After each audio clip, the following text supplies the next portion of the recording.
officers are actually afraid to go hands-on. They're afraid to deal with people like you. It's not a game. They're not afraid to deal with us. Absolutely. No, a lot of people are. Why? Afraid to us? We are an officer's dream. Is there corruption? Yes. Is there self-serving people who want to promote? Yes. So Hi, I'm Michael Families, and today I'm surrounded by 20 cops. Family in New York, one of the 5. Okay, guys, today we are watching one ex-mafia boss versus 20 cops. See what's happening here. New York Mafia families, and today I'm surrounded by 20 cops. All right, my first surrounded claim is undercover sting operations often manufacture crime. Okay. The cop must enter the circle. Let's see. Stell dir vor, du erstellst eine komplett maßgeschneiderte App. Einfach, indem du daran denkst. Das ist Base 44. And I'm far away. How do you do? This is so fake though, no? Like...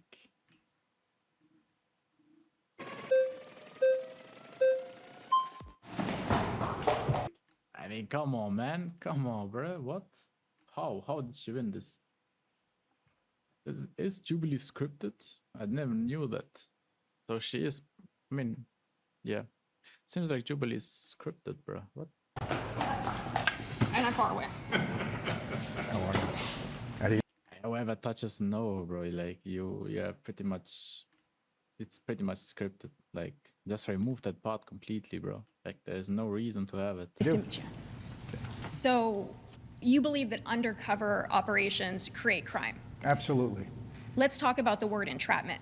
So, entrapment means that law enforcement officers are inducing a reasonable person who is not predisposed. I feel this is pretty much not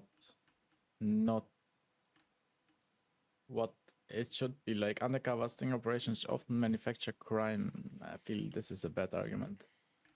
They don't, because they go undercover after someone is making a crime, no? So, makes no sense. To a crime to commit a crime. Well, what do you mean a reasonable person? No, in my experience, the undercover operations were either an undercover law enforcement person or somebody, a confidential informant that was put into that situation. That's not a fine, upstanding person normally. The undercover agent, absolutely. Okay. But not that other person. So I've worked undercover. I've worked undercover in multiple situations. You're a fine, upstanding person. Thank you, I appreciate that. And looking at it from that perspective, if I was doing a prostitution sting, walking the streets, then people weren't predisposed to committing crime, they could keep driving or keep walking right by me. Correct. So the fact that I and my law enforcement agency created an arena for someone. Wait, there is actually undercover shit for this stuff? Nah, this is crazy, bro. Never knew that. But she is right though, like, you don't go undercover because, I mean, in this example, what she is talking about, actually, yes, you do manufacture crime, but the person committing the crime would have committed it either way, right? But like in the prostitution situation, I think that you do manufacture crime, even though it doesn't happen because like you are undercover. So the moment they give you the money or do stuff like that, like you just call it off and it's done. But yeah, I understand this argument here, but still, that person who went to the prostitute would still go to a prostitute, right? Like he, you know, or he or she, like, I don't want to make a decision does not mean that I don't like this first argument at all. Like, I mean, let's you recite what this argument is. I manufactured crime for them. I did not force them to commit crime. They made that final decision. Exactly. I agree with that, and I believe that undercover sting operations are necessary. Okay. You know, to catch people that you suspect of being criminals. However, there are situations that I'm very familiar with where they will use another criminal, okay, to go into that, become a confidential informant, and he will help to manufacture a crime by getting people to say things that they wouldn't have ordinarily said, put them in a situation, bring them a criminal activity of some point and put them into it. So yeah, because they don't know what this other person is doing. I give you an example. Michael Francis, we know he's an organized crime guy. We got our informants told us that, but we haven't been able to catch him in a crime. So let's send somebody in there and see if they can create something to put him involved in. And then we have our crime. That's done. It is, Yeah. but sending someone in like a confidential informant, there's also a lot of controls that are on the law enforcement side. So whether that person is wired or there is an infiltration of a law enforcement officer on, as part of the act,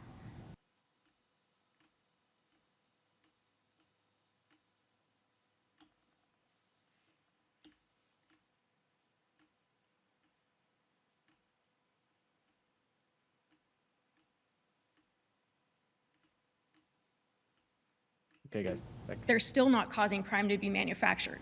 I do get this argument now. Like he's talking about informants, and I mean, let me just say it. An informant only counts as an informant if he reports stuff back, and he gets like this jail-free card if he reports stuff back. So he is incentivized. So the other people commit crimes and he can catch them and inform them. You get it? So he is a pawn that is incentivized to commit, not him, but is incentivized to incentivize other people to commit crime. So this argument makes sense in a way. It's all being done rightfully by the suspect. I can't agree with that. I cannot. When you wire up a confidential informant and that Exactly. informant brings criminal activity to that other person because that's the person that's the subject of the sting operation, that's entrapment as far as I'm concerned, because that wouldn't have happened if your confidential informant didn't go in and manufacture that crime. They're bringing him the crime. They're creating. He's part of that criminal activity. Understood. And But why if should- you didn't want to commit that crime, you wouldn't have to. You could walk away. You could be like, you know what? I don't want to do this robbery That's tonight. true. I don't want to put a, amount of money on someone's head. I can just walk away. Absolutely, and if you do, you're not entrapped. But if you do it, then you are entrapped. And that's what the Exactly. confidential That's what informant I is get. supposed to do, entrap you. I understand what you're saying, but you just made my argument. So if you could walk away from that, and if you walk away from that, it's not entrapment. You're not getting involved in the criminal activity, That's where correct. if you stay involved in it, you were Depends really. Let's say the informant is your boss. You get it? So if you don't do the criminal activity, you are pretty much done for, So that's why I don't get it. I feel like, I mean, you could walk away, you could not do the crime. But if you do, then the sting operation did produce more crime. You get it? predisposed to move forward with that crime regardless. So it's not entrapment either. Well, I disagree with that. I think, because it would have never happened if law enforcement didn't put their CI in there to try to entrap that guy, then there would have been no crime. But if the person they were trying to entrap, let's say it's you, if you were going in with a clean conscience, not wanting to commit crime at all, then it wouldn't matter who they put in there. But it doesn't matter. It doesn't matter because you're still creating the crime. Exactly. Law enforcement is creating the crime through their confidential informant. Because it would have never happened if that confidential informant, if he never met him, then there would be no crime. So the confidential informant comes in saying, I want to do Does XYZ create crime, more you crime. can still walk away. You can, and then there's no entrapment. But there wouldn't have been anything at all if your guy didn't come in. He wouldn't have had to refuse anything because there wouldn't have been So anything to refuse. you're saying you would never have committed a crime no matter what it was if there wasn't a confidential informant that came in? I'm not saying, no, but here's what I'm saying.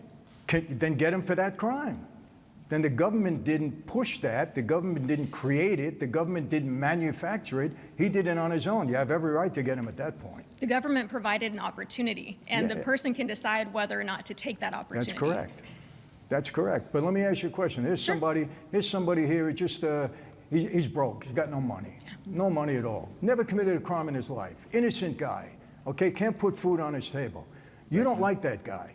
You know what? I don't like him. I don't know what to do. He's not a criminal, but I'm going to send somebody in there and give him some incentive. I'm going to send somebody in there to talk to this guy to tell him, listen, I have this jewelry store that we can rob. Don't worry about it. Inside job. Nobody's going to know anything. Okay, but come with me. We'll do it. Now you can put food on the table. So you created a crime. You manufactured a crime for a guy that never was in trouble in his life. He may never have been in trouble in his life, but if he wasn't already thinking that he could get away with that crime or commit that crime, he would say no. You can't lock somebody up for what they think. I may think of committing. I may want to rob Brink's truck, but I'm not going to do it. Of course. So you can't get mad at me for what I'm thinking. But if he doesn't move forward with robbing that jewelry store, then there's no crime. You don't understand. You didn't understand what I said. You didn't like that guy. He wasn't a criminal. You just didn't like him. Yeah. But I can't do anything about it. But I'm law enforcement. I have a tool. I have a weapon. I have a CI. I'm going to send him in there. I'm going to bait this guy into committing a crime. I love that you think there's enough time and staff to be able to screw people over. In the world This is very unrealistic what he's talking about right now. of organized crime, okay, they got all the money, all the resources. Let me tell you something. During my time in organized crime, we had 750 made guys that comprised all 5 families. We had 1,400 agents, 2 agents to every 1 guy. They had plenty of time. That's what they get paid for. They have plenty of time, and they put a lot of effort into it, and they put a lot of guys. They destroyed my former life. They have all the time in the world when they want to. I'm not saying you do or anybody else in this room. I'm telling you my experience. And let me tell you something. I had a lot more respect at that time for police. They were doing their job. I understand that. People say to me, Michael, now, you got to hate the police. I said, no, I don't hate the police.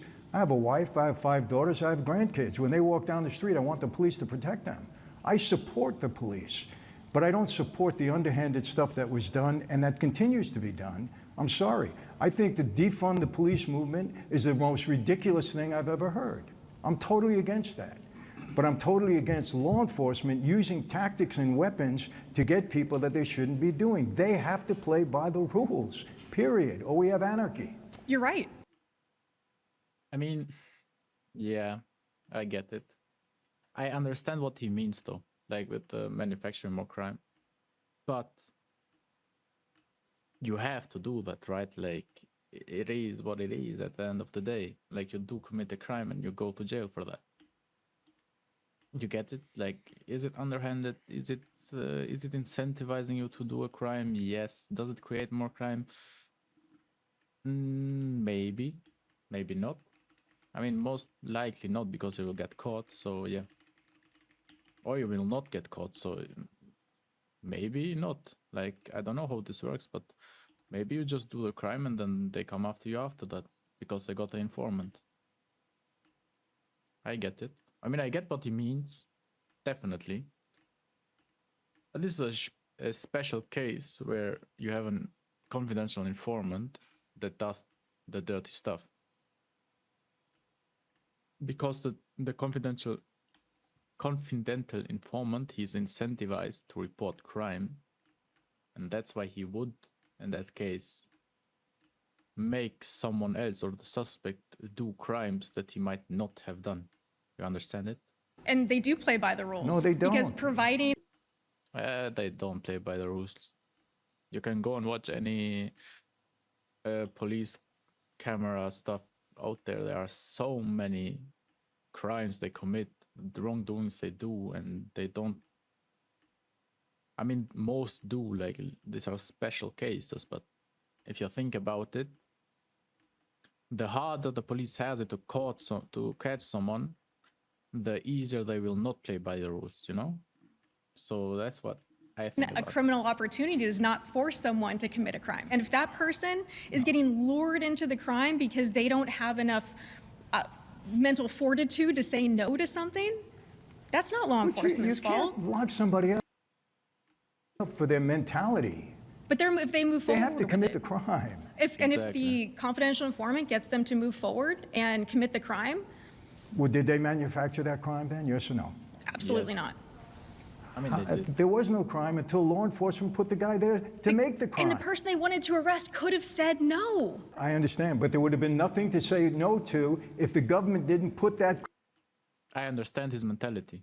Like if you actually go to the root cause of the crime, it is the CI, which he calls confidential informant. But it's still your crime because you committed it. So the government did manufacture a crime, but you went and committed it. How did I say it? Like the government gave you the plan and you went ahead with the plan, so it's your crime.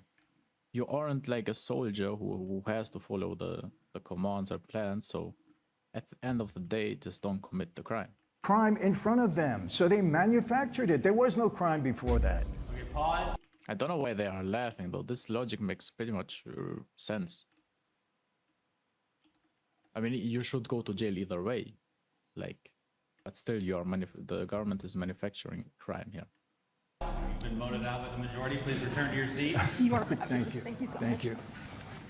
What took you guys so long?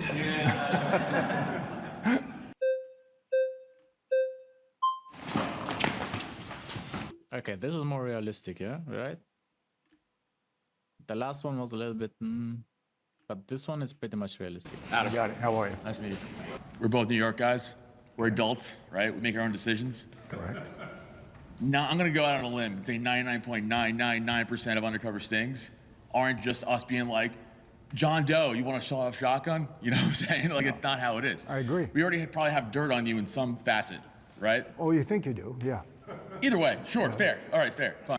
Okay, they think exactly. Yeah. I mean, I get the argument from this undercover cop, of this cop, because they will not go and come to me or you and do an undercover sting operation on you, you know? Like they will do it on someone else. So we're going to set up a 20-man team, audio, video, all this stuff just for a random dude?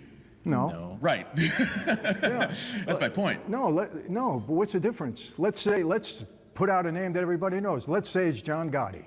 We know that John Gotti is the boss of the Gambino family. We'd love to see him in jail. Okay. But we don't know what he's doing at this point. So we have to figure it out. So let's get a confidential informant, okay, wire him up or do whatever it is that you do, and put him with John Gotti and try to bait John Gotti into doing something, whatever it might be, so that we can get something on him. Yeah. Tell me you're not manufacturing that. No. He's still in the crime family. He's still running the mob. Like, it doesn't matter. Being in the crime family is not a crime. So, sure. Yes, I understand that. No, for sure. Okay, yeah, but so? if you still put a CI in the room with him, he's like, hey, boss, you want to commit murder today? He's going to be like, actually, no, we're going to pass on that. Like, no, he's still going to do the crimes he's doing. Now, we just have an... No. I mean, the CI, they don't get this. The CI is incentivized to incentivize someone to commit a crime. So John Gotti. And what does he do? He maybe goes to John Gotti and tells him like, oh, this guy is with the police, or this guy did this and this and this, and then John Gotti he has to take action, you know? So it's not this easy, yo, let's just commit murder. It's like, okay, John Gotti, we got this guy that did this and this and this. Or this guy is a confidential cop or informant, or, you know? And that's how he incentivized John Gotti, so he has no other reason but to commit that crime, you know? So they do manufacture crime. Like, it's a child's way of thinking to not understand that the government or the undercover sting operation creates crime. But are you still a criminal because you committed that crime? And are you at fault? Yes, you are. Inside guy to wire that up. But you don't know that. You don't know that. That's the point of the undercover sting. Exactly, but you're manufacturing that particular crime. You are creating that crime. One's gonna tell the boss of the Gotti crime, the crime family, to say what he's gonna do. You're not understanding. There still was no crime. You're creating a particular crime by bringing that confidential informant into him and giving him a situation, a criminal situation that you're hoping he bites into. If there was no confidential informant, there's no crime. So you manufactured that situation. He's not making him do anything. he can easily be like, we're not doing that today. He can. He can say no, but I'm going to say the same thing that I said to that young lady. He wouldn't have to say no if you didn't manufacture something for him to say no You also to. don't have to say yes. This is a But circle. it doesn't matter. No, because For sure. the question is, do confidential informants manufacture crimes? The answer is yes. You're just agreeing with me because yes, he's bringing a criminal situation to John Gotti that didn't exist before. If another criminal came to me and said, Michael, let's do this crime together, and I did it, okay, I did it. But if the government sent that guy in there, then the government is manufacturing No, because that crime. you still have free will, and you could be like, no. But It doesn't matter. You're right, but there would be Right. no crime if the government didn't make that happen. But you're bringing still that crime to bear. saying yes. And again, we would already have something on you or think we have something on you. Think You're not, that sure, no, for sure. You're not a think you random have person, something is on my you. point. Doesn't matter if you're random or not. Everybody has the same rights.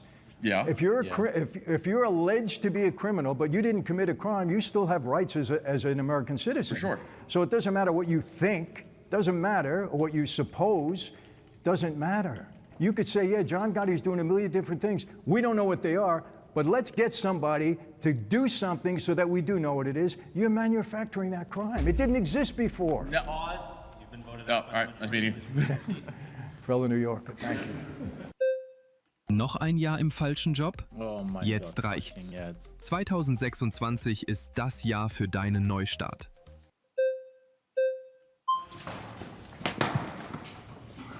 Hi. How are you? I'm well. How are you? Good. I love that you brought up the Gambino family.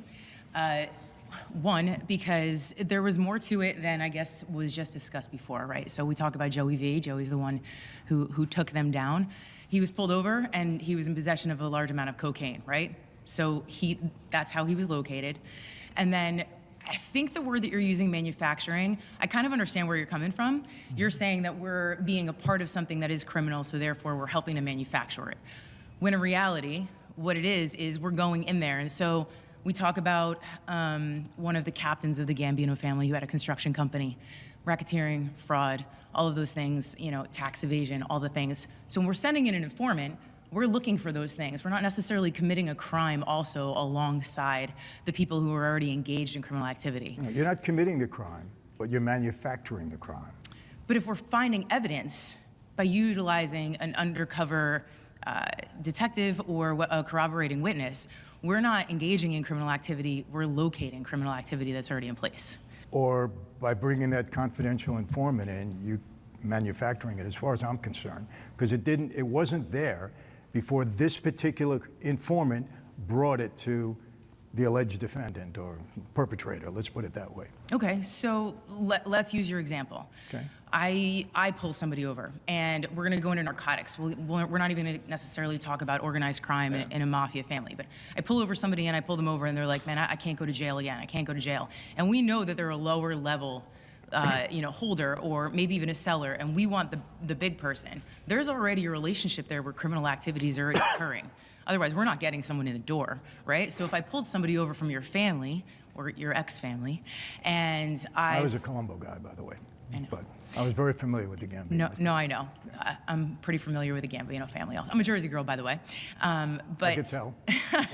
Straightforward. hell yeah. So what I'm saying is if I'm building a corroborating witness or a confidential informant, and I utilize that person into an investigation, there's already a relationship there based on the criminal activity that's happened. There's already things that they're bringing to the table to make sure that I understand their why as whether or not I can even use them, right? Reliable or not, nobody's reliable fully, so I need other things to show me that I'm gonna be able to have the evidence to move forward.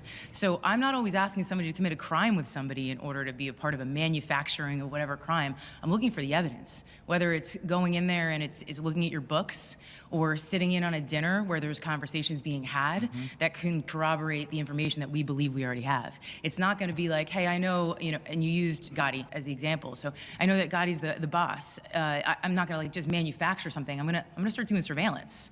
I'm gonna watch criminal activity take place. I'm gonna utilize that to build probable cause. Yeah, you're bringing together the totality of the tools that you have, the Right. weapons that you have. To investigate this crime. Correct. Nothing wrong with that. I get it. I mean, But that's what a CI or an undercover is going to help me do as well. yes. It's after. I mean, she did say as well. So, yeah, I mean, I understand her and I understand the police that says we need to have informant because that's the easy way to catch criminals or the easiest way and to stop crime. But I do get why the mafia guy says like, okay, you sometimes you just manufacture crime because there won't have been a crime if your informant didn't incentivize that crime to happen. So you can catch the other guy committing the crime. After those things that I just talked to you about are starting to form, or at least that's how an investigation goes in Jersey that I've been a part of, we're utilizing all those things to come together and then use that CI to go in and witness criminal activity that's already taking place in a criminal environment. Okay. It's not something we're already manufacturing. Let me give you an example. I was a subject of an undercover operation. It was me and Don King. Okay. The government was trying to allege and prove that organized crime was involved in professional boxing. So they had Okay, this is crazy. Let's see what he says now. an undercover informant and an FBI agent that went on, undercover, and they were with me for 8 or 9 months. Now, I was not involved in this organized crime being involved in professional boxing, but I was a target. They believed that they can get to me to try to prove their case. It never happened. I was never involved in it. But for 8 months, they tried to get me involved in criminal activity and infiltrate me and Don King. They tried to get me to get Don King to take a bribe and all this kind of stuff. We didn't go for it, and the investigation went down. If they would have got me to go along with it, they manufactured it. They were trying to look to get you to fit the crime that they wanted because they Exactly, and this is the issue. couldn't get you somewhere else. Correct. I can understand where your point is coming from. You're saying that we're manufacturing the crime by bringing you in and building that relationship. But again, to go back, you still say yes or no to it. We're giving you the opportunity to say yes or no. Nah, this is so bad. It's like a scammer telling you like, I give you the opportunity to send me the money or not send it. Like at the end of the day, it's like your fault. Okay, bro. Like you do, but like you're incentivizing me to do it. If you don't incentivize me to do it, like, because at the end of the day, like I profit in some way at something if I do it. So yeah, I mean, this is a crazy argument to say. And you're saying you said no. Yeah, but I would have had nothing to say no to if the government didn't try to Wasn't there. trap me into it. They actually tried to lay a trap for me to get involved. And they didn't. So you're saying the criminal justice system worked for you. No. I guess. Because that's what it is, right? It's a justice system for criminals. You could say I got lucky, I got whatever. I didn't bite, but I almost did. I'm going to be honest with you. I'm not that brilliant. I almost did, but I didn't. But I would have had nothing to say no to if they didn't manufacture the crime. Okay, pause. We're out of time. I mean, this example is really, really good. What he said. Because it's like I scam someone and then I tell him, no, I didn't scam you, bro. Like you could have not sent me the money. Like, just don't send me the money. That's why it's not a scam, but it is a scam and it is manufacturing crime. Like it's the same thing. If you understand my point. I do. Okay. I do. I don't agree, but I Oh, understand. it's okay. You understand. Thank you. My next surrounded claim is that law enforcement believes it's okay to violate the law in order to arrest the lawbreakers. Got a $1 billion web app idea? Now you can turn it into reality with hosting or horizon. Okay, law enforcement believes it's okay to violate the law in order to catch lawbreakers. Hey, Michael, nice to How meet are you. you? Nice to meet you. I think they do. Michael, I want to start with a question. How many cases as a law enforcement officer have you worked? Have I worked as a law enforcement? Yes. None. Okay. My point is, you don't know the ins and outs from our perspective of how much work, time away from our family, effort to get a good case that's going to stick. You think we want to mess all that work up by breaking the law? I mean, you would understand that would seem very foolish, right? No, not.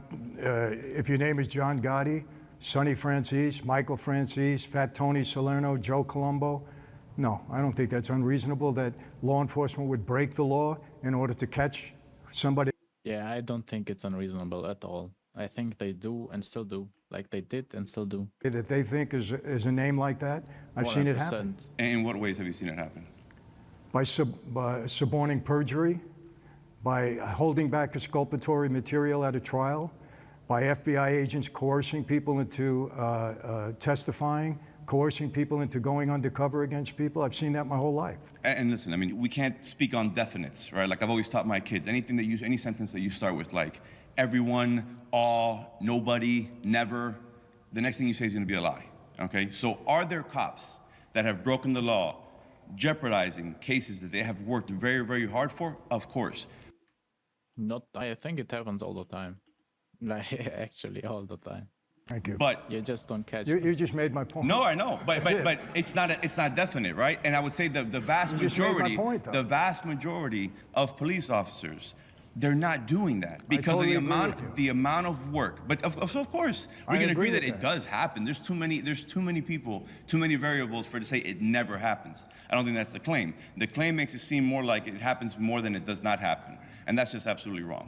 I think it depends upon who the targets are. Certain law enforcement people build their Exactly. careers. That's what he says. Like, it depends who the target is. If the target is someone crazy, then they absolutely think they can break the law. Should they? I don't want to talk about every single case, but sometimes I think yes, they should. And I think even sting operations are valid. On the names of people that they go after. Certainly with John Gotti, certainly with my dad, Sonny Francis, with me to a certain extent. Yeah. You have to admit that big names give people in law enforcement an incentive to work a little bit harder to bring them down because you get rewarded for that. Because what comes with those big names? A reward if you convict Many them. victims, right? A reward if you convict them, yes or no? A reward Yes if or you no? convict them, a reward for a job well done for anybody. But Okay. big Oh, names thank equal many victims. I think that's the point that we're missing here. Yeah. Because I understand the cop and makes sense. And that's why they actually are incentivized to break the law, because they have this thinking in the head. a local street dealer, And it makes sense. I mean, personally, it makes sense that the police sometimes breaks the law. you know, may affect 20, 30, 50, 100 lives, right? But John Gotti's affecting hundreds. Would John Gotti affect the same amount of people and, you know, same amount of victims as the lower level guy in the family? Probably not, right? Like, No, there's a no, reason no. why John Gotti became the boss, right? Let me tell you something. Most of the time, the informants that are going against the big guys, they're the ones that are doing most of the crime. I think to stick to the point at hand, to say that That's true too. no police officer has ever broken the law, jeopardizing their case, that would be foolish. I would never say that, right? Because again, there's too many variables. But the way that the claim states makes it seem almost like it's common practice. It's just not true. Let me make it clear right now. I hope to believe that most law enforcement people are on the level. I have many friends in law enforcement now. The guy that was trying to put me away forever on that undercover sting operation became one of my best friends. Now, he's back in New York. Joe Spinelli was the head of the FBI. Good guy. There's a mutual respect there. That Mutual develops. respect, yes. He came after me, did it the right way. Listen, we told people all the time, FBI agents, you come and get me. Just don't frame me Right. and don't harass my family. That's it, because we're not going to do that to you. Don't do it to us. So I want to believe that most people in law enforcement are straight up and they do their job, yes. But come on, you said it, you know it. There's many times, depending upon who that person is, that they will violate the law or they will stretch because 100%. Like, there's no denying this. They do. And they always will. it puts, a feather in their cap, they get promoted, whatever. And I know so many people, they convict this guy, they become a federal judge the next day. Come on, it happens. Not all the time, but absolutely it does. Pause. You've been voted out. Thank you. Yep. Okay.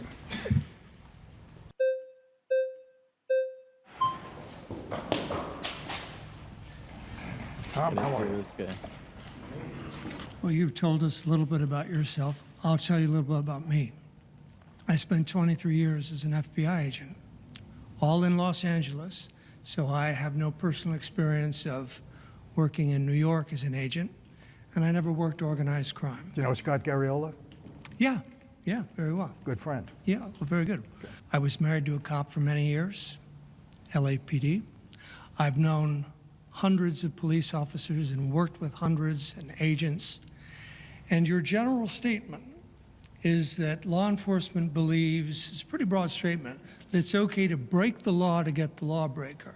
Yeah. And I disagree with that. You're describing No, an FBI that I don't recognize. Well, I'm not going to argue with your experience, but in the Bureau. Have you been paying attention to the FBI today? I have been. Okay. Will you agree that they've been breaking the law? No. You won't agree to that? Today's, I'm well, not today. I'm The FBI of the last administration has not been breaking the law, doing things that they shouldn't be doing. No, I disagree with you vehemently on that. The Biden administration FBI, you say, has been totally above board. Comey has been totally above board. I am not going to go into some broad political discussion. I'm not being broad, I'm with you. being factual. You believe that James Comey has not broken the law, has not been, you think he's been an honest and upright and law-abiding FBI agent? I think James Comey was a good director of the FBI while he was the director. I think he operated with integrity and honor. We disagree. And he was widely respected while he was director. Do I think he may have made some mistakes of judgment along the way? Yes, I could say that about a lot of bosses. Why did he allow Hillary Clinton to smash her? No, excuse me. I would have went to jail for that, and so would everybody in this room.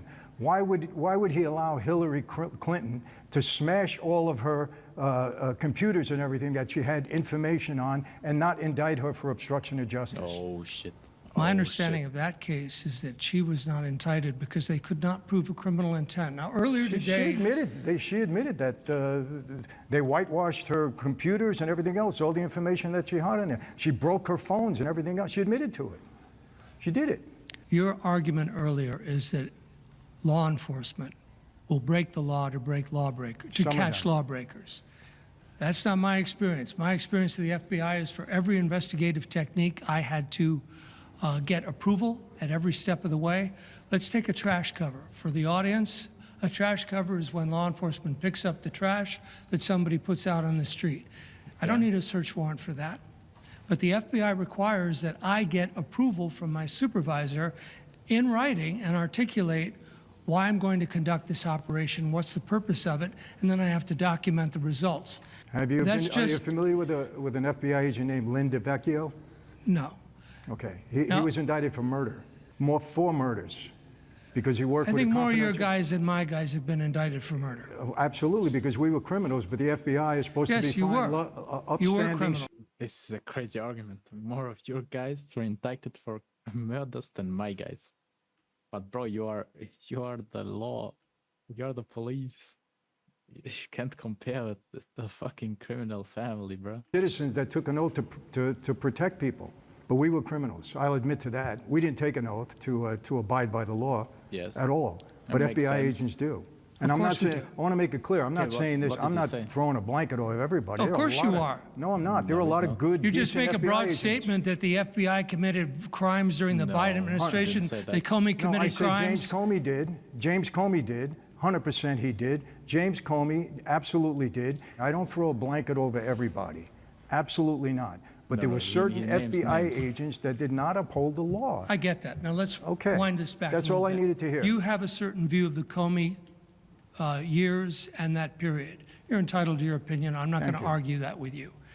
What I am here to tell you, as from my perspective, from my personal experience as an agent, that we want to get the bad guy, yes, but we don't think it's okay to break the law and do bad things to do it. Now, can there be... I mean, don't think and not doing it are two separate shoes. I mean, that's the difference, no? A problem. Absolutely. I know of cases where officers and agents, or to use an example of the FBI, we had a situation where someone in the lab was maybe shading his or her analysis to favor the prosecutor. Allow me to finish. I listened to you very patiently.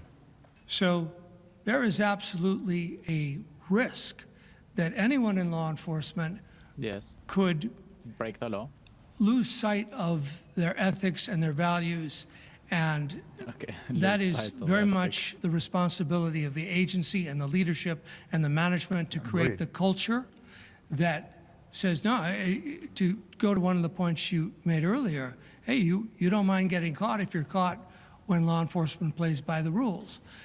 What I'm trying to tell you is that as an agent, your friend Scott Garriola, great guy, Great guy. He played by the rules. The 100%. agents that I have worked with played by the rules. Do we make mistakes? Yes. Okay, Are but there mistakes of judgment? Allow me to finish. Yes. I understand where you're going, but I have a very important question. Go ahead. Can you sit there and tell me that you have 100% belief that no agent will violate the law or do something unscrupulous to catch a lawbreaker? That would be an absurd statement to make. Why There is it can be no absurd? I'm claim. asking you a question. You're saying that in your experience, every agent that takes that oath abides by the oath 100%. What I'm telling you Yes or is no? that the FBI, like any other organization, every law enforcement, your organization, you guys violated your oath or you We're wouldn't criminals. be here. Right. You can't. We were criminals. You can't compare us to the. If you compare us to the I'm FBI, not we're in a comparing. lot of trouble. I'm not comparing. What I'm talking about is human nature. Are there human beings that are imperfect? Of course they are. It's no great debating That's point not to the say. question. Stop. That's not It's the no great question. debating point That's to not say, the question. oh, you guys, you had this guy who did this. Of course. That's not the question. I asked you a simple question. Do you believe that every FBI agent in the Bureau does things 100% ethically all the time and they will not stretch it in order to catch a perpetrator? Yes or no? Yes or no? That is the way that Can't question answer is that. framed. It's a yes or no. It is. You have to say no, like. There's no but way anybody could answer. doesn't Why make not? Oh, I believe every agent is perfect. Why Nonsense. not? I can tell you people in my organization that violated certain things. They did it, that they didn't do it. Look, and I'll tell you, if you ask me that question, what I can would say speak no. to, what I can speak to Okay. is what I was taught in the academy. I can speak to the standards my supervisors held me to. I can speak to how my management behaved. I can speak to the attitude of the agents I worked with. In theory, I have known. You've never heard of any agent that violated their ethical Of course standard? I have. Okay, I worked for one. Well, that's it. I had a supervisor who had an improper relationship with an informant, and it caused a lot of damage. Okay. So to say that is to say, wow, we have to hire human beings for this job. No kidding. It's just what I said. There are What certain the agents that will important thing for violate the their ethics public- to catch the The lawbreaker. thing that I want you to listen to, as I've listened to you, and I want the audience to hear, is that the organization that I work for, which is made up of thousands of human beings who have all the flaws of every person, but the organizational culture that I was raised in, that I served, put a premium on integrity and doing the right thing. Are there agents that And I believe you. Are there No, agents? Yeah, I'm gonna okay. agree. All I right. believe you. Well, and good. I think that you're sincere in that regard. But can I ask you a question? Why is it that everyone, all of America practically, has no trust in the FBI right now? No trust in our government agencies Many anymore? people have because- lied to Americans about the Exactly. FBI and about its actions They've and watched, have mischaracterized They've observed the FBI. They have They've mischaracterized. observed. There's a different. Not people lying. They've observed the FBI. Let me tell you now. I like Kash Patel and Dan Bongino. I know him. Very ethical, good guy with integrity. I'm so happy that he's the deputy director of the FBI because he has integrity. I can't say that for the last people. And all of America, a good portion of America believes the same thing because of their actions. Actually, I think it's because they're being lied to By who? frequently by figures in the media. By who? Well, you're doing it I'm right not now. lying. No, I'm not lying, sir. I'm telling you the truth based upon my experience. What do you know about the Clinton case? You've recited a bunch of factually incorrect statements They're already. not incorrect. Tell me how I'm wrong. Tell me how I'm wrong about Hillary Clinton. You're representing that somehow the FBI knew that she'd obstructed justice. Comey If we did it. if we could have proven criminal intent, an intent to violate the law, she would have been charged. You need to tell me that. It's the same reason why other people aren't You charged. need to tell me in the Biden administration, they would have went after Hillary Clinton.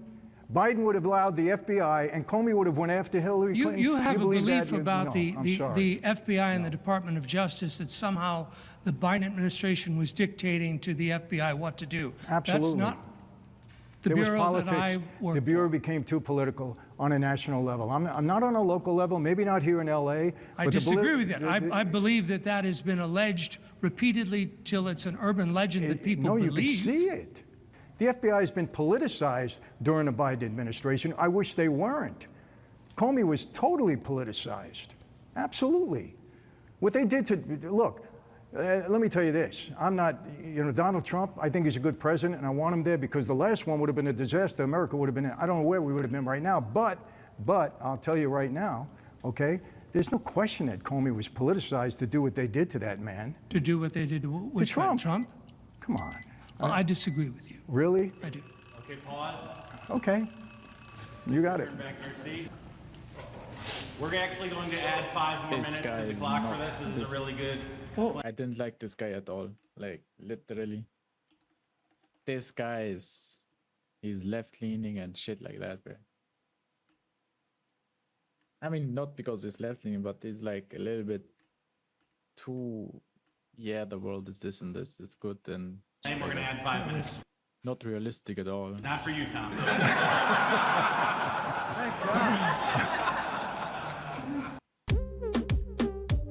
Ooh, we got that reggaeton. Today, we're gonna be making beats you guys send me, okay? So let's go. Chinchi, please do my beat. Bro, is that your homework? Okay, let's see now.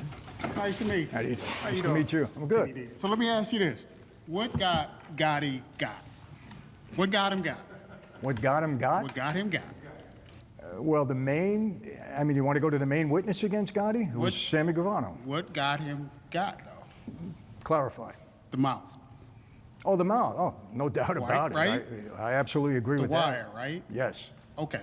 So in order to get that wire, you know it's certain steps we have to go through, Yes. right? A judge has to sign off on that, right? So you have to have all this stuff in place before you even attempt to go in that house, before you attempt to climb up that pole, before you attempt to go and put a confidential informant in there.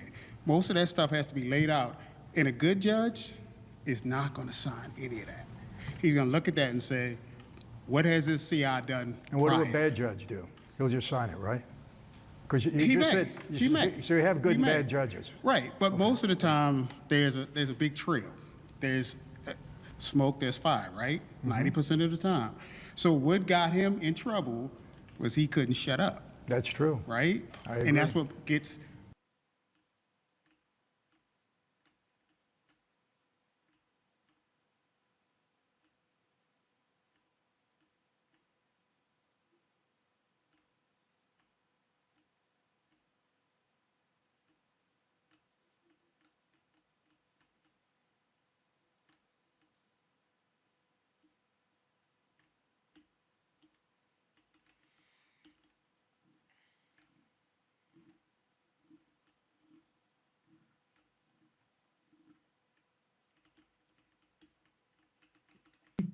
Most of crime bosses in trouble. Well, not the chin. Okay. How do you go down? Huh? How do you go down? Me? Yeah. How'd you go down? Never on a wiretap. Never on the wire? No. Okay. So your mind, how did you go down? How did I go down? Can you say that? I had an Can you talk? informant. Okay. Well, was this informant, did he face you in court? One time he did, and I was acquitted. Yeah. Okay. He testified? Yeah. All right. So how did you get acquitted? What did they say the informant didn't or didn't prove? Well, he lied. That was Okay, my but point from before. He so lied. your attorney got you off, right? He didn't get me off. I was innocent. So he lied. What did he And I lie was about? innocent. But what did he lie about? He Say, lied what did he lie about about me. the stand? So He lied about the facts that they were trying to prove against me that were ridiculous, and the jury saw through it, and I got acquitted. And again, I'm not throwing a blanket over every person in law enforcement. But what I'm saying is, in certain situations, I believe law enforcement thinks it's okay to violate the law to catch a lawbreaker.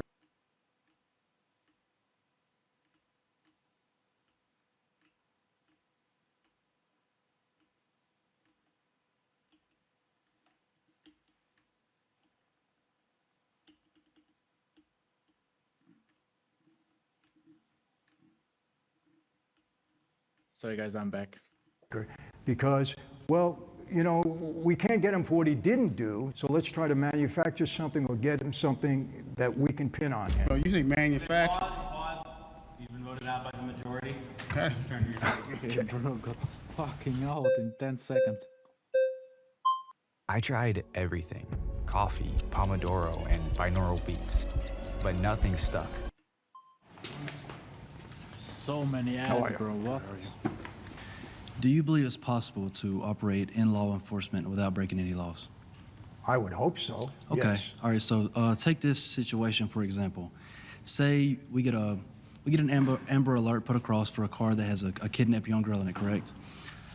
A police officer is going down the street, and he sees this car. Correct. Is that breaking the law if you run through a red light? Yes. Okay.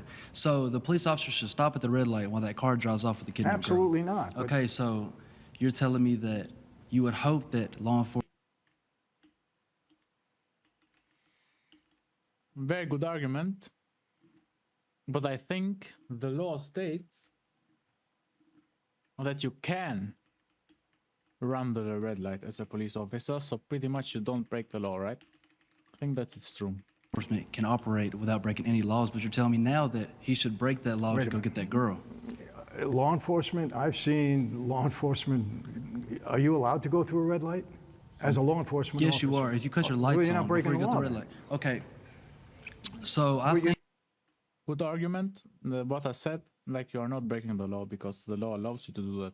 Not breaking the law. it's still a law. In my opinion, I think But law you're not breaking the law because you're allowed to go through a red light, so you're not breaking the law. Okay, so we're setting the laws out. And I would hope you're that being you would very go vague through with that laws then, because you're saying laws in general, because that would still be a law, just like speeding is a law.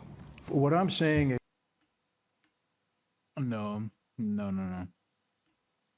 The argument he's talking about, pretty much speeding and stuff like that, this is harmless. Like, should the police speed? Right, yeah. Should they run a red light? Yeah. The law already allows them to do that. But even if not, I mean, you can compare that with something else where you arrest someone by doing something unlawful with evidence and shit like that. It's two different things that you can't compare, really. Because in one, you are harming someone, in a way. And in the other, you are forced to do it because the other guy is doing it before you, like. Is that law enforcement, in most cases, now I'm going to tell you something. If my daughter in a car, and I don't care what law you broke, I don't care what you did to get to Right, her. 'cause it's you know? personal. Obviously, it's personal. Okay, so I understand that, and I would hope that you would do that. Correct. Okay, but that's a different case. Yes, exactly. It's different, something different. What I'm saying is, I believe. I mean, is it though? Is it though? If you are being for real.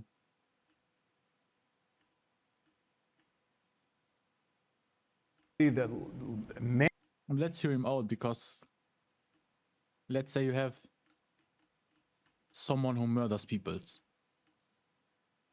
I mean, if you break the law as a cop, like you're protecting so many lives, like, does it really matter, right? If you broke the law to get that murder out of the way. I do get it that if you frame someone or do something like that, that it's really bad, because without doing a crime, you're putting someone in jail, right? So that's what I don't understand. And what I think is wrong.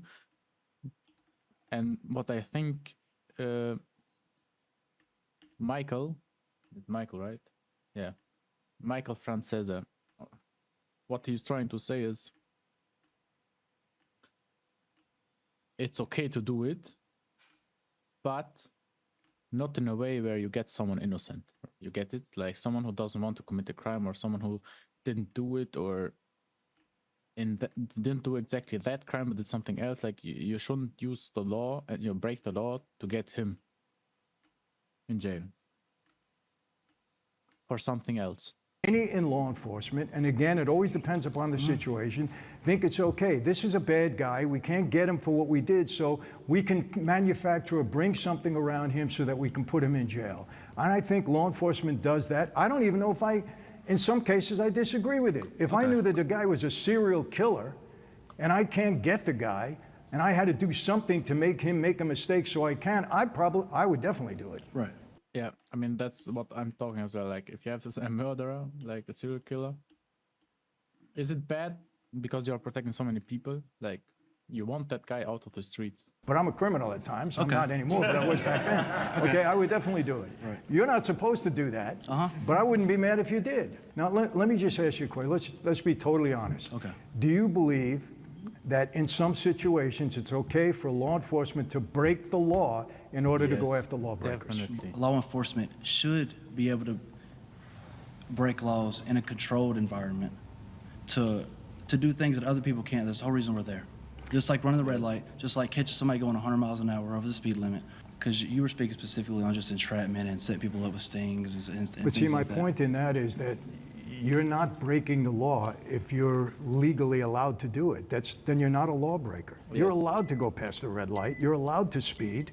There's a But reason. I, Pause, we're out of time. Okay. and I agree with that, by the way. You should be allowed to do that. Appreciate you. Thank you.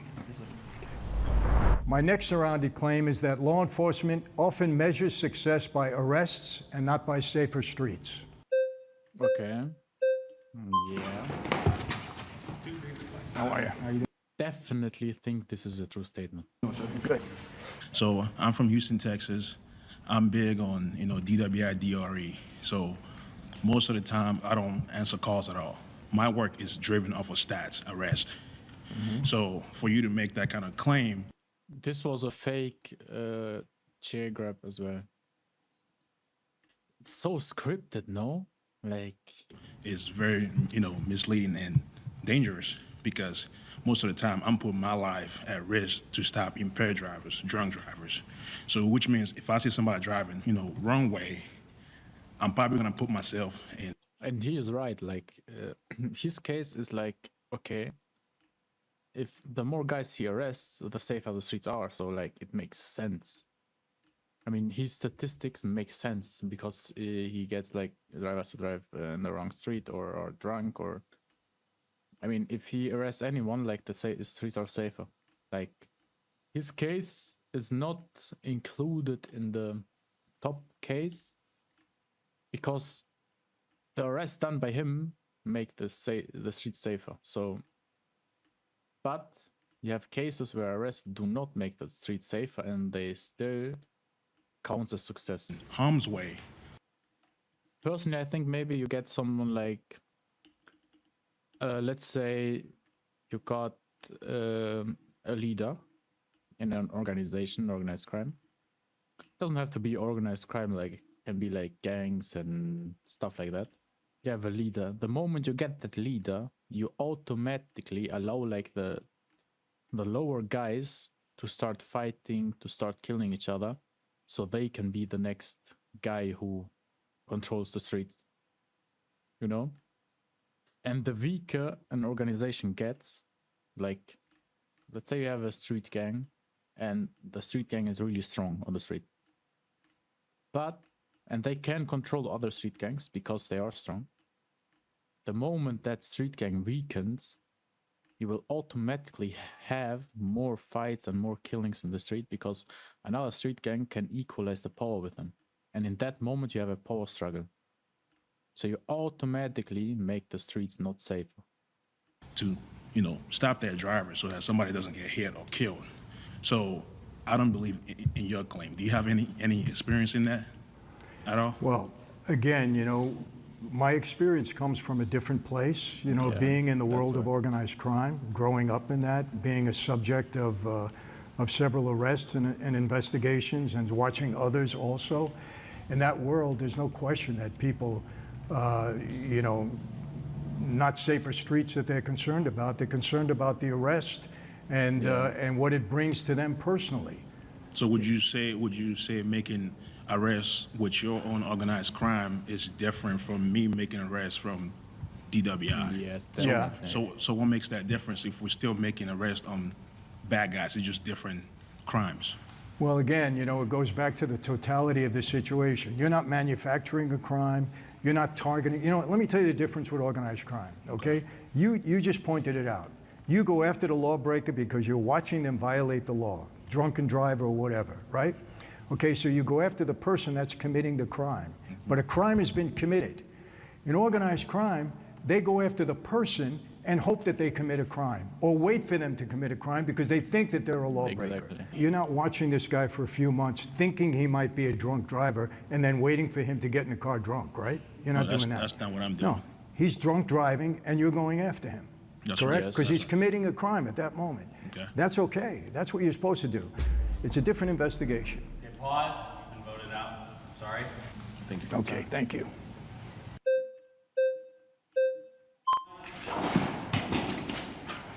It's How you doing? fake, bro. Good. Like, Good. this shit is so I completely fake. disagree with you. I think most people that go into law enforcement, federal, state, local, are good, decent, honorable people. We agree. Okay, I mean, let's not talk about the last point. Let's talk about the new point. Who put their life on the line every single day for the American people Yes. in this country. I don't think that people are focused on stats, quotas, arrests, Okay, you yes, name it. I hear that you keep mentioning this point about people getting promoted because of the amount of arrests that they make. I doubt that happens now in modern day law enforcement. When I first started on the streets, I was making $15 an hour. It didn't matter to me about how many arrests I made. It was about whether or not I made it home safe at night. So based on the premise that you just mentioned, I completely disagree with you 100%. And I agree in part on what you said, that most people come into law enforcement to do the right thing. But what level of law enforcement are you involved in? I was in county level law enforcement. On a county level, meaning that who are the perpetrators of crimes that you usually go after? Be anybody. Could be anybody. Anybody. Okay.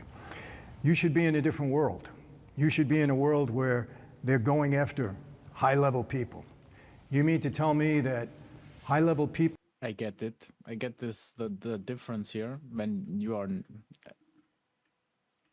If you have a high-level target, like some mob boss, it's a different environment than being on county streets and doing that stuff.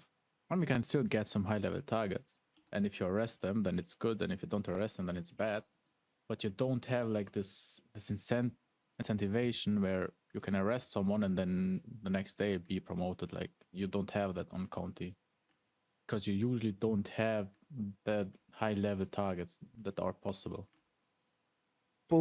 being arrested, charged, convicted, big name people, don't mean anything to the people that arrest and convict them?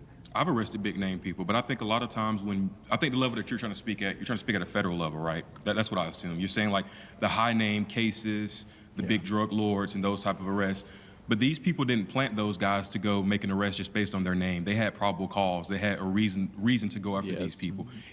Most of the time, you have I think it's a 80-20. 80% of the time, the police does 100% the right thing in a case. And 20% of the time, depending on who you are, like, you might get fucked or you might not. Like, they might break the law. They might do something that's not good or do stuff like that. 80% of the time, you can be sure, like, they are doing the right thing. But 20% is like, they might and they might not break the law to get you. Even when you make...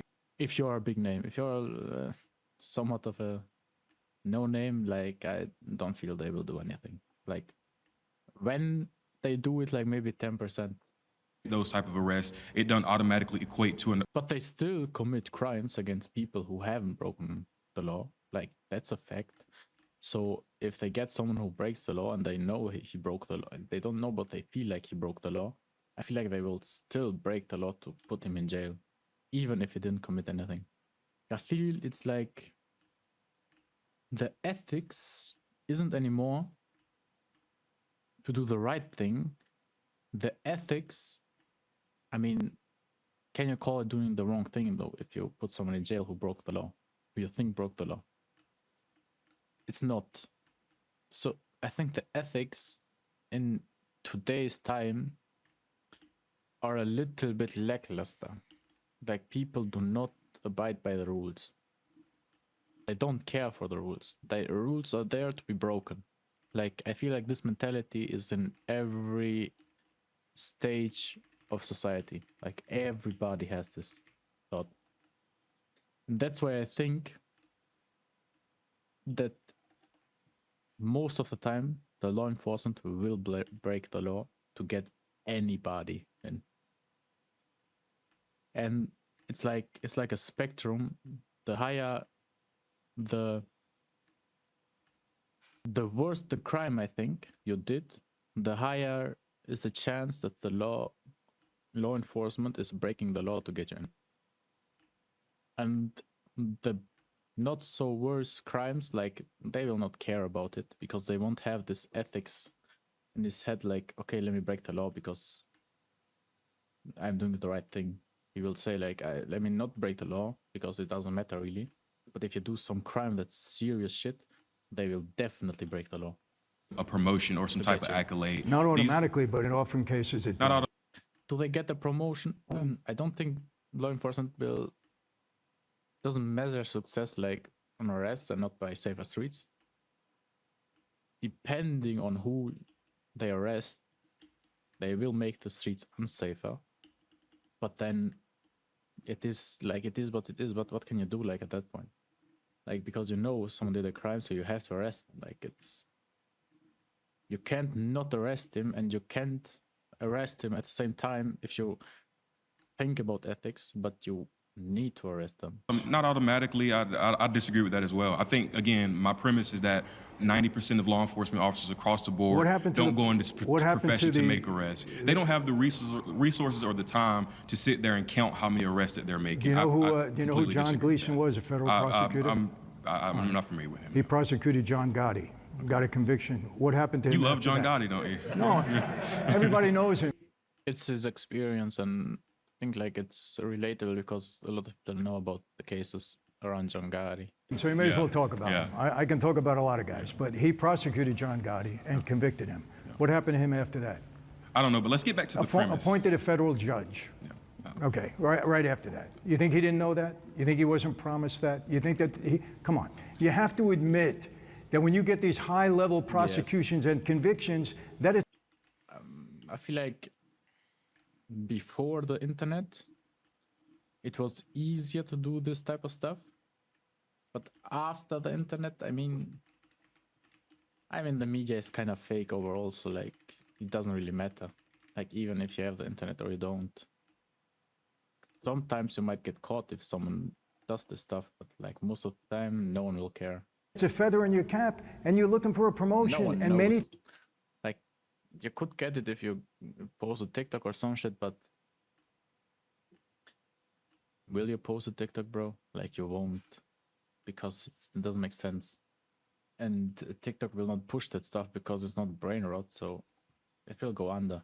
Times it happens. I disagree. Again, I think most people are out there doing... The media will not report it either way, so... Doing their job and putting their life on the line. I agree you can't with get you. people to even get into law enforcement nowadays. It is absolutely squeezed dry. People don't want to go into the career of law enforcement anymore. If they knew they were going to get a big promotion... No, now you're right. Because the way leadership treats law enforcement today, they should be ashamed of themselves. Well, it's the criminals. It's people that were doing stuff what you were doing. No, I think it is the hate the law enforcement gets is the issue here, and not the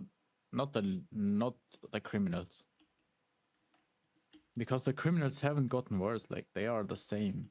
Like, you have the same crimes, but there are more haters nowadays instead of people who like the law enforcement. Like, people just hate the police because it's the police. Especially, like, if you ask some young people who are left-leaning, like, all of them will hate the police because fuck the police. You didn't have that before. Like, I feel like you didn't have that as much.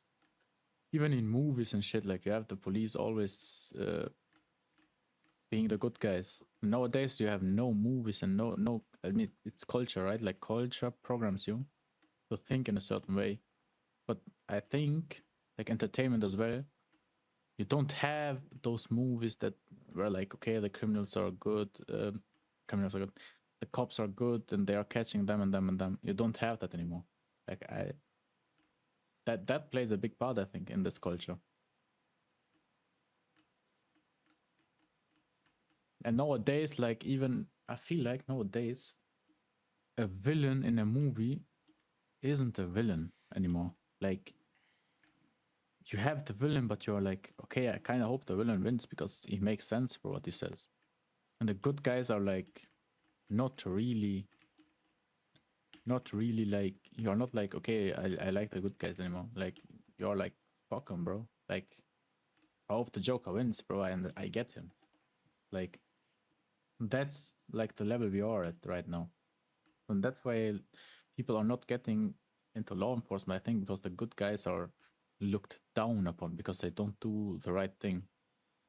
One that drains the resources no, of it's law not. enforcement. No. Absolutely, it No, is. it's these woke leaders that don't give a damn about the police, and that's why the police are leaving. Okay, this makes sense as well. Because they don't stand behind him, because you arrest a criminal in New York, you've been arrested 18 times, and the next morning you're out on no bail. I get arrested for a money crime, and I'm in there with $1 million bail and a no bail at all. So that's why the cops are, I understand that. If I was who would want to be a cop right now? You're arresting criminals 20 times. You got people committing crimes 18 times and getting out on jail and going murdering somebody. And that's exactly it's why. Not you. Yeah. It's not the cops. I don't blame the cops for not wanting to be there anymore because these woke leadership are destroying our police departments. You would be, let's get back to the premise, because I actually agree with a lot of things that you said, but you actually proved my point that when police officers or law enforcement agents are making arrests, these people are doing it not for the accolades, not for the glory, because there's not much in it.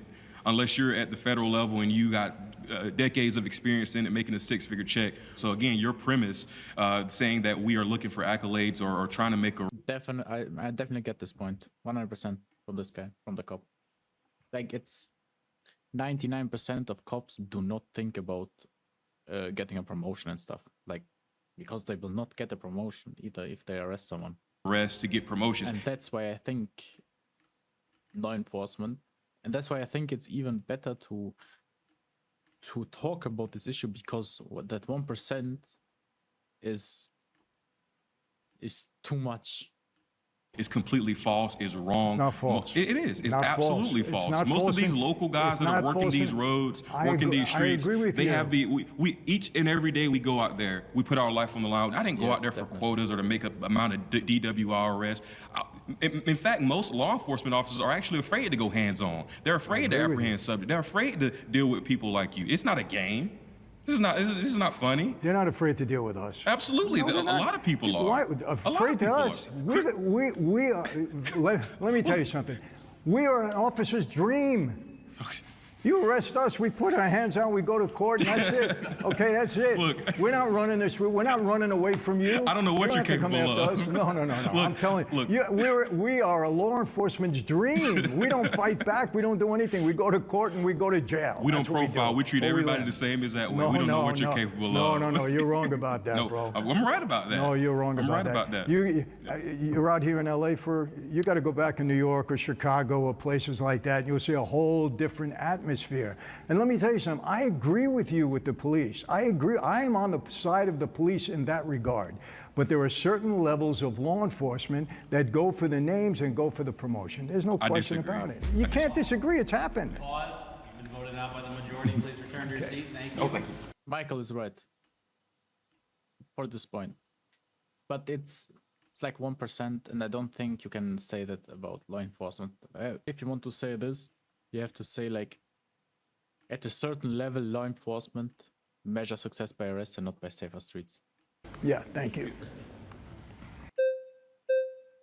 Imagine being able to build an app with your name on it, just by thinking about it. Meet Base 40. No, okay, nice to meet you. I didn't even touch the chair, bro, and they went away. I'm going to talk about Hillary Clinton and John Gotti. So, unfortunately for us, I do think that your arrest record is a direct reflection of your work ethic. I think that you can take one guy on the street and you can say, this guy made 100 arrests this year. And from an internal perspective, you say, man, that dude shows up, he busts his ass and works really hard. That sounds terrible to the public, that I'm out there arresting X amount of people. I probably look ruthless and unforgiving or whatever you want to say. But if you take the same guy on my squad who's made 5 arrests this year, what do you think they say about that guy? He's lazy. Yeah. You know, he's sitting under a tree. If you drive past that guy in the public, you say, this is what my tax dollars are going for. So I feel like we can't win no matter what. But Yeah, exactly. if not That's by a good the arrest argument. record, you know, you could judge off other things, but I mean, what else would you, how else would they, promote us? I think the difference is here because my experience is mostly on the federal level. And when you're dealing with organized crime, it's a whole different ballgame. It really is. It's a different kind of street crime. Okay, let me tell you something. During the golden years of the mob, from the late 40s right through the mid 80s, when the RICO Act went crazy and put everybody in jail, those were the golden years of the mob. New York Times, New York Post, Daily News, Long Island Press, Newsday, something about the mob every single day. Again, Gotti, Fat Tony, Joe Colombo, they were all bigger than life. You mean to tell me that people don't go after these guys, okay, because they know it's a big feather in their cap? It's human nature. Of course they do.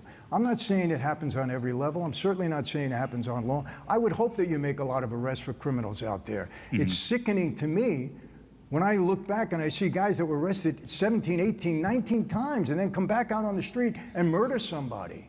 It's horrific. I don't even understand. I can't even comprehend it. Okay? That's a different kind of crime.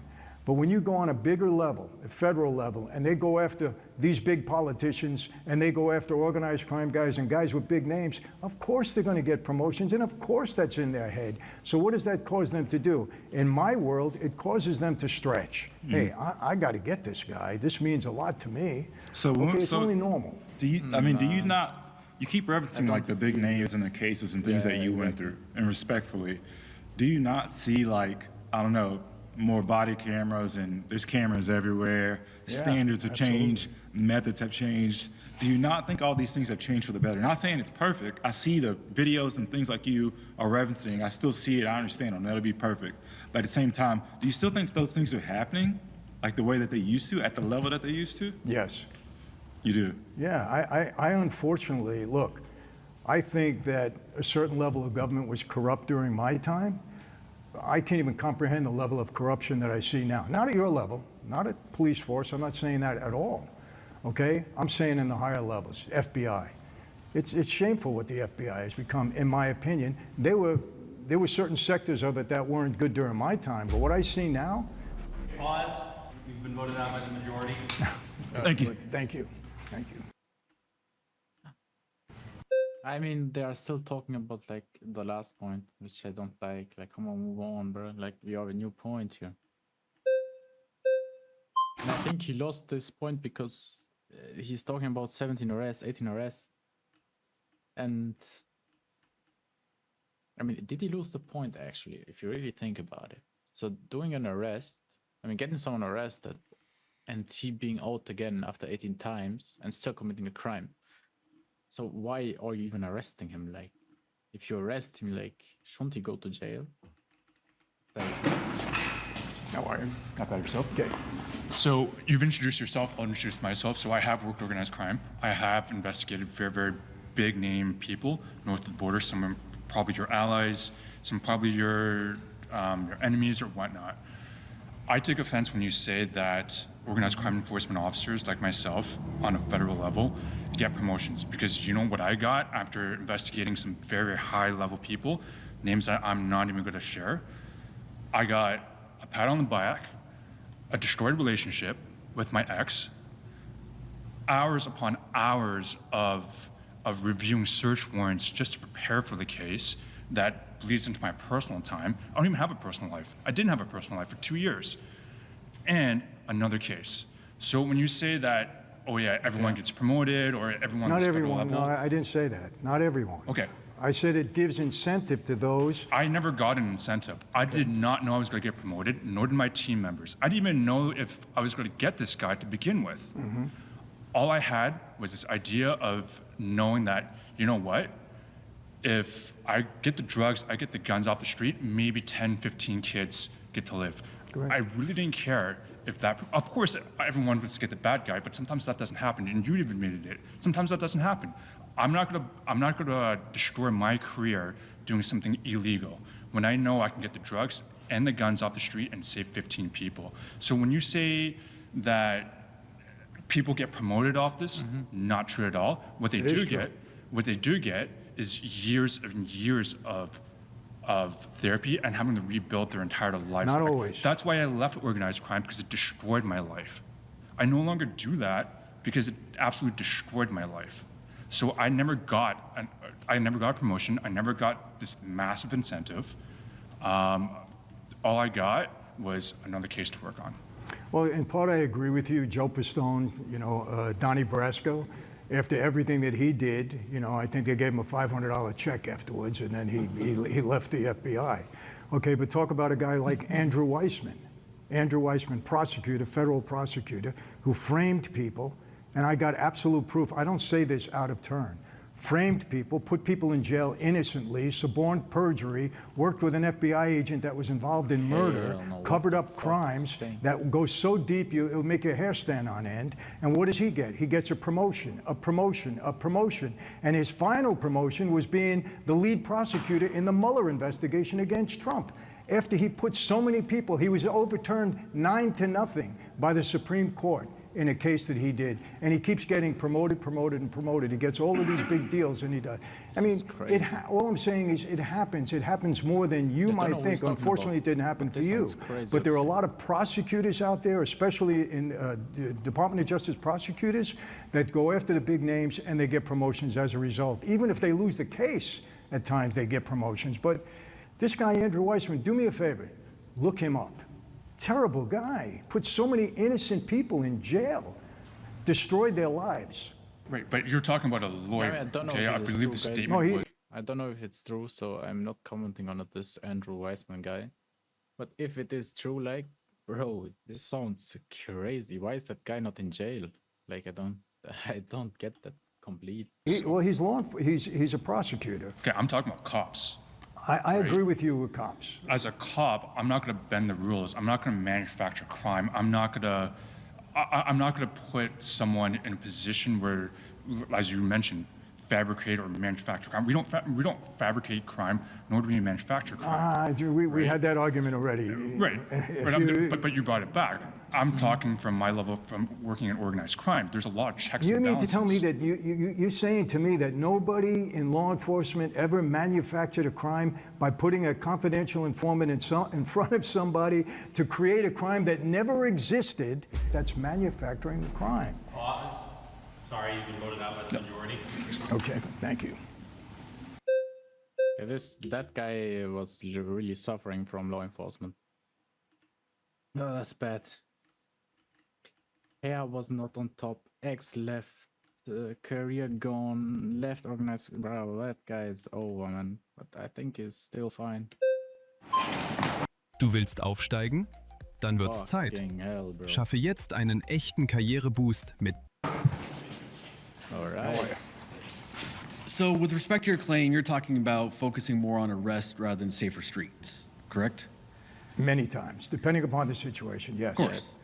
So with respect to the audience, for the most part, they don't care about the federal level, they care about walking around the streets on here. Exactly. You said you have daughters, correct? 5. Would you feel safe if they walked around the streets here?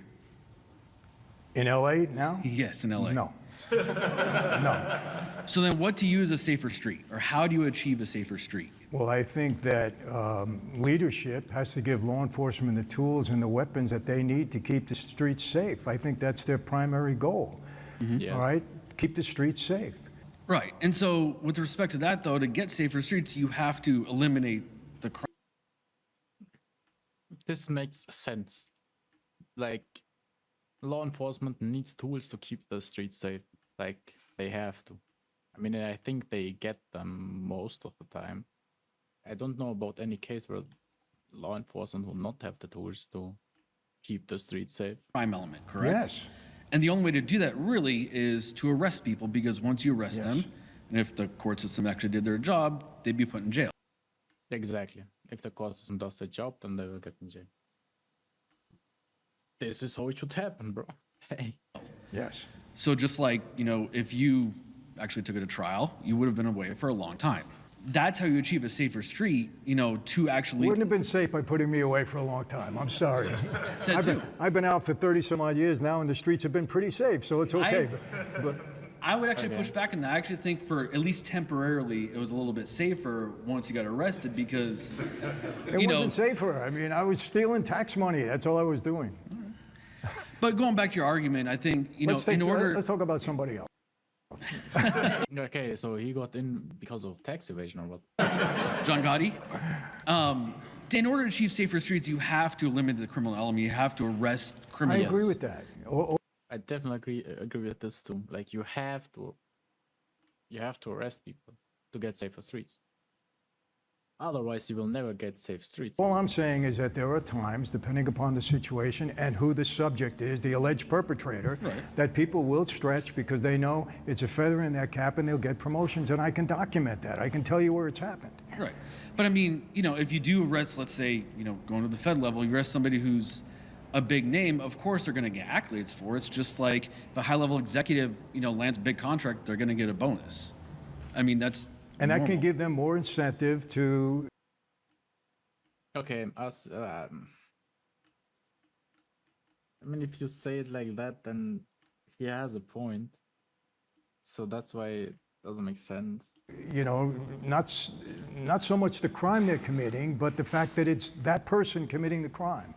Then do you feel like it's, you know, obviously you mentioned, you know, they're going to stretch things just to get that accolade. Then do you feel like humans in general are going to do whatever it takes to get that accolade? Some or will, law enforcement. But on law enforcement level, they're not supposed to do that. No, and I don't think they will, just because... Oh, they will. They've done it. And that's an unfortunate part of our law enforcement system. And I think, you know, clarify, I think this is more on a prosecutorial level. It's more political at that point. Yeah. I mean, if he talks about prosecutors, then I get it. Since it makes sense for them to get promotions if they put someone put someone in jail who has a big name because they actually brought evidence and stuff like that to arrest them and put them in jail. We're not talking about... So in law enforcement, on the other ways, a cop, he will not get anything. You know, a lot of the... Look, I don't know what it is. I mean, if you make 100 arrests or you make 30 arrests, you know, what's the difference to you, guy? I don't know that. You know... Pause. You've been voted out by the majority. Okay, he got voted out as well. Back to your seat. Thank you. Okay, these guys want to talk about this one. It's so scripted, it's crazy, bro. Michael, pleasure meeting you. Thank you. Okay, so a couple of things. It is breaking the law, running a red light. But you're saying that it's okay for us to break the law. Did I get that right? Well, let me get clear on this. If you have a suspect that has broken the law... Let's go John Gotti. Sorry to interrupt. Let's go John Gotti. I'm chasing John Gotti. I'm an FBI agent. I got like 3 Are or you 4 an FBI of us. agent? No, I'm not. Okay. But what I'm saying, because you keep saying, so I want to get... I mean, okay, this will be a good example. Let's see what he says. If it's John Gotti, something very clear. Sure. Okay, let's get clear here. And words have meanings. You're saying at the federal level, hey, you know what? If you arrest John Gotti or some big name, you're going to get promoted, right? You're going to cut corners. You're going to stretch whatever it is to do that. But hey, the DUI guy, no. So essentially what you're saying is that it's self-serving on my part. Yes. Okay, but is it self-serving on the DUI driver? Yes or no? If you arrest the DUI driver? Yeah. Probably not. Okay, so that sounds a little contradictory. It's not at all. You're making my point. Because I'm making your point, but you're contradicting what you're saying because you're saying things at a 30,000-foot level where What's you're the saying... difference? Still law enforcement. There's a big difference. You still take an oath to do the same thing, right? I understand to that. uphold the law. What I'm trying to tell you is that it's not self-serving on either level. You keep talking about levels. Is there corruption? Yes. Is there self-serving people who want to promote? Yes. That's all I'm But saying. for you to say, no, well, that's not what you're saying. Yes, What- it is. No, it's not. What am I saying? Where's the BS button? Tell me Because what... what you're- No, wait. I'm going to tell you Tell what me you're doing. exactly what I'm saying. What you're saying, you're being a little contradictory. You're saying, hey, you know what, at the federal level, if it's John Gotti or something so big, then you know what, you're doing it for self-serving reasons. Yeah. But for the DUI guy, I'm not. I'm here to tell you whether you're doing it for self-serving reasons or not. It doesn't matter. And by the way, if I'm chasing John Gotti, FBI, and we know we got him. We got all the PC, we got everything that we've been working for 5 years, and I'm running a red light, guess what? I broke the law. I don't know. Wait, the police can run a red light, right? Like, it shouldn't be an issue, right? Me as an FBI agent, local, state, whatever. So then a cop following you while you're following... Were you as a police officer is going after somebody that broke the law, Yes. and you go through the red light to catch him, Yes. a cop behind you can pull you over and give you a ticket. No. Well, Okay, what? Wait a minute. yes. Yes. So they yes, can. they can. Yes. Okay. Yes. I didn't know that. The other gentleman said that you weren't breaking the law. Hold on a second. Words have meanings. Which is You're- it? We're saying Which that. is it? Hold on. Let Was me he finish. wrong? Let me finish. Was your partner there or whatever? Not your partner. But I'm not saying that your my partner's contemporary- Was he wrong. wrong? Well, he said that it's not illegal for a police officer to go run a red light to catch a perpetrator. That's what I'm saying. Is I can that- break. Hold on a second. Is it legal or illegal? Well, Okay, I mean, come on, bro. Like you did argue that it is illegal, so now you can't back out of that. it's Is illegal. it legal or illegal? You can run a red. You can't. You cannot. Even when you're pursuing a perpetrator that just committed a crime. Correct. It's no. What I'm saying is Well, that then he was when- wrong. Hold on a second. Go talk to I'm him. not He was talking wrong. about him.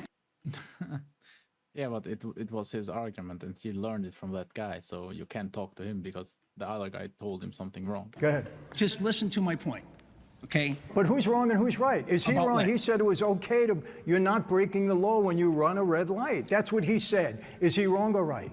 He is right because Okay, we then. do. Hold on a second. Then let me finish. Go ahead. There are rules of the road that we're immune by. I totally agree with that. All right, We so can- that it's illegal for you to chasing guns. but I broke the law. But he said it was legal. You're allowed to break the law, so then it's not breaking the law. So then I go to court, and then I'm working undercover, and I run a red, and then all of a sudden, the black and white pulls me over and says, "Hey, you ran a red. You were going after John Well, Gotti." you were Okay, undercover. got They it. didn't know who you were. Come on. Okay, well, that's when you my go to point. court and you say I was a cop and I was Okay. pursuing a perpetrator, they're going to say get out. Let's keep the perspective. You're right. I'm on a black and white, and I'm running the red. Okay, and you're saying, yeah, hey, you know what? He said I that. can do that. I agree No, with he you. said that. I didn't say it. Everybody here can agree with me. That's not the point. I broke the law by running the red. All right, can we get him over here because he's mistaken? No, he's not mistaken. Well, one of you are. I'm immune from the rules of the road when Well, I'm then in you're not pursuit. breaking the law. Totally disagree. You're missing my point. Well, what is your point? I broke the law. Well, not according to him. You just said you're immune. We're going back and forth. You It just doesn't said make you're any sense. immune from breaking the Look, law. whether- Immunity means you Okay, didn't break the law. that's When besides you go the to point. court Let's and go they give with you this last no. You go to court and they give you immunity for anything that you might have committed. Correct. Okay, so you're okay then. Okay, so you're but that's immune like from when I breaking go to the court law. like 2 months later. But No, I'm no, saying I broke the talking law about- right when it happened. Not according to him. Okay, got that. Thank you. The scale of This was a little bit funny. death, injury, and loss in Gaza It's is crazy how they overwhelming. will talk in- Child-friendly spaces. My final surrounded claim is that paid Are rarely reliable. Okay, this is interesting. informants are rarely reliable.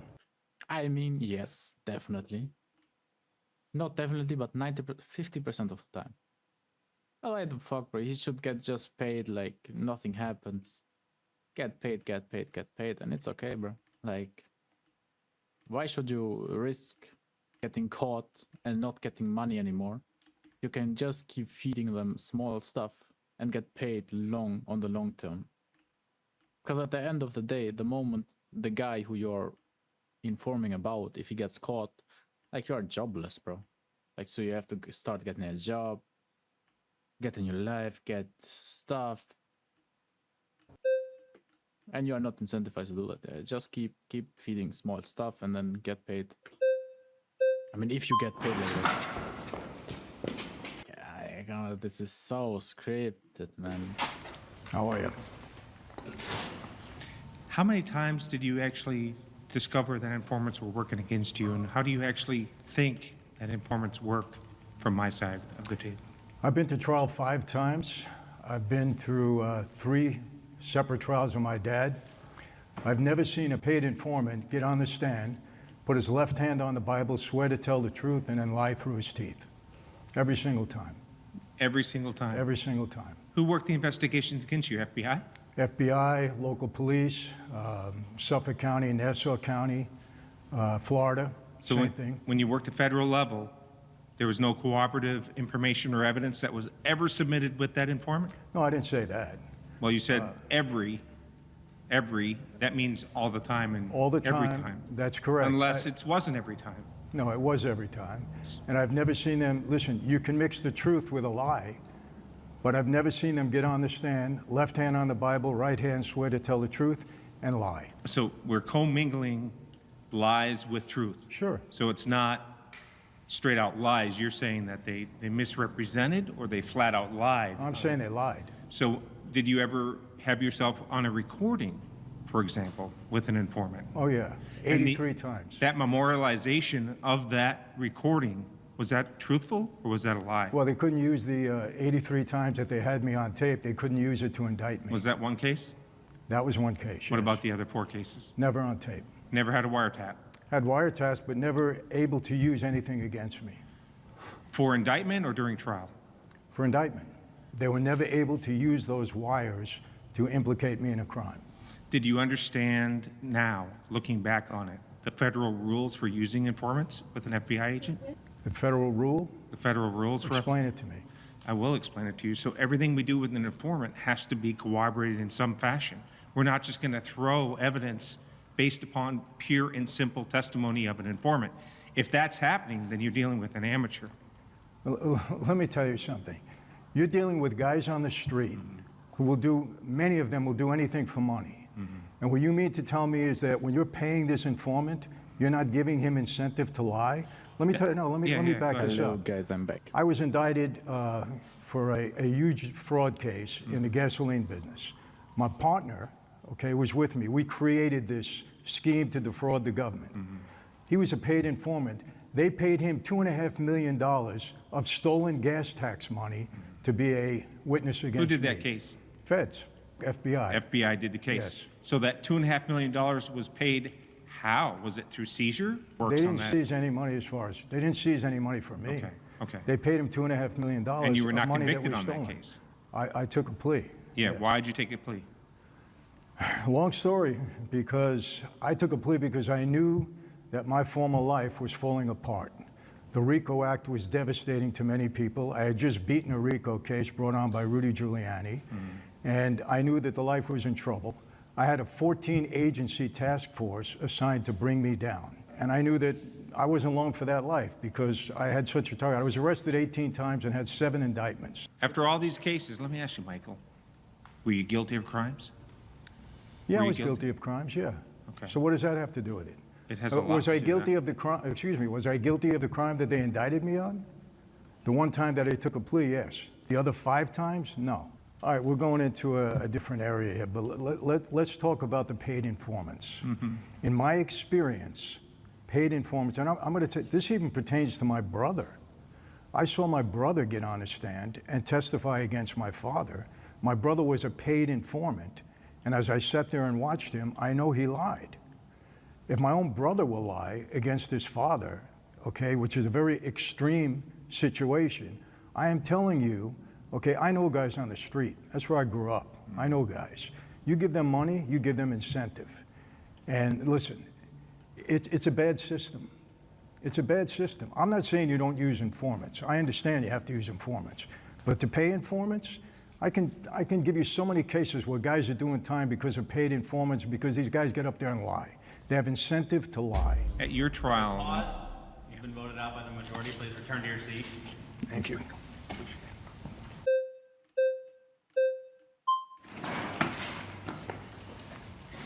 In my experience, paid informants are reliable. And I say that in a sense of everything we do in law enforcement, we have to check and verify. So when an informant comes to us, we're not going and knocking down Francise's door and taking him away, right? There's a structure and things we have to follow in order to ensure that the information not only is that's presented is accurate, but we also take into account why is he coming forward with this information. And you have to understand, we don't get to pick witnesses, right? You guys provide those for us. You know, an honest man is not going to come and say, hey, I'm a part of this family and we're doing wrong and I want to come forth.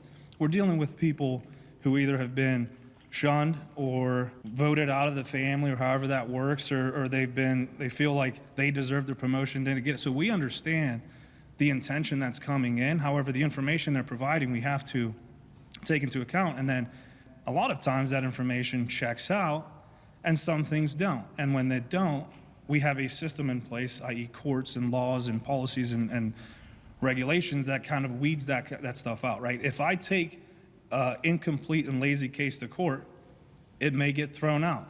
That not only puts a stain on me, that puts a stain on my department and everybody in this room who's taken an oath to protect and to serve. Do you deal with organized crime? Not where I'm at now. Paid informants I've dealt with on the street level to get local neighborhood guys and people who've come from across states. That's where my limit lies. But that being said, in my experience, it's worked out. All right, well, let me tell you this. You know, you just laid out the way it's supposed to be. You go back to New York and you deal with the feds and organized crime, you're in a whole different world. Okay? These paid informants don't come to you. Normally they get in trouble and they get put in a room and they said, you're facing life in prison on a racketeering act, or you want to sit down and talk with us, we'll give you money, we'll put you in the witness protection program, help us out. See what happened in my life? I'll tell you very simple. The fear of retaliation from our own people, from the boss. You screw up, you're going to get killed, you're going to get in trouble. Well, that fear was transferred to the government when the RICO Act came out, because now guys are going away for life. And they're getting whatever asset, if they had any assets, taken away. So now you stick them in a room and you say, hey, you're going to cooperate with us, you're going to wire yourself up, you're going to do what you got to do, we'll pay you money, because you don't have to worry about the guy you're talking about, we're putting him away for life. When you put that incentive in front of a paid informant, trust me, they're going to go along with you and they'll get on the stand and they'll lie and they'll do whatever they have to do. And I will say this, I can tell you straight out that the government knows that many of these informants are lying and they don't care. As long as they win their case, they don't care. Now, I'm not saying that's you. No, I'll have to disagree. This is my experience. I'll have to, and I can't negate your experience, but... You can disagree, but I'm telling you, I've been through it. The bad apple doesn't define a bad orchard, okay?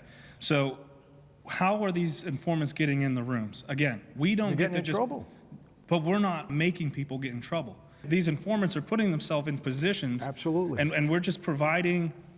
We're providing the avenue to be able to now be a part of that situation, right? Because the best way to get, and you can understand this, the best way to get into that life is we need someone on the inside to bring us in. I understand that, but the point is paying these guys, giving them incentive to lie, and it absolutely is. There's no question about it. It can, but 100%. Given that checks and balances that the government has, the laws, if they are being paid to lie, our case gets thrown out if that's simply what's coming on. It doesn't happen that way. Absolutely. You said it yourself. No. It happened in your case.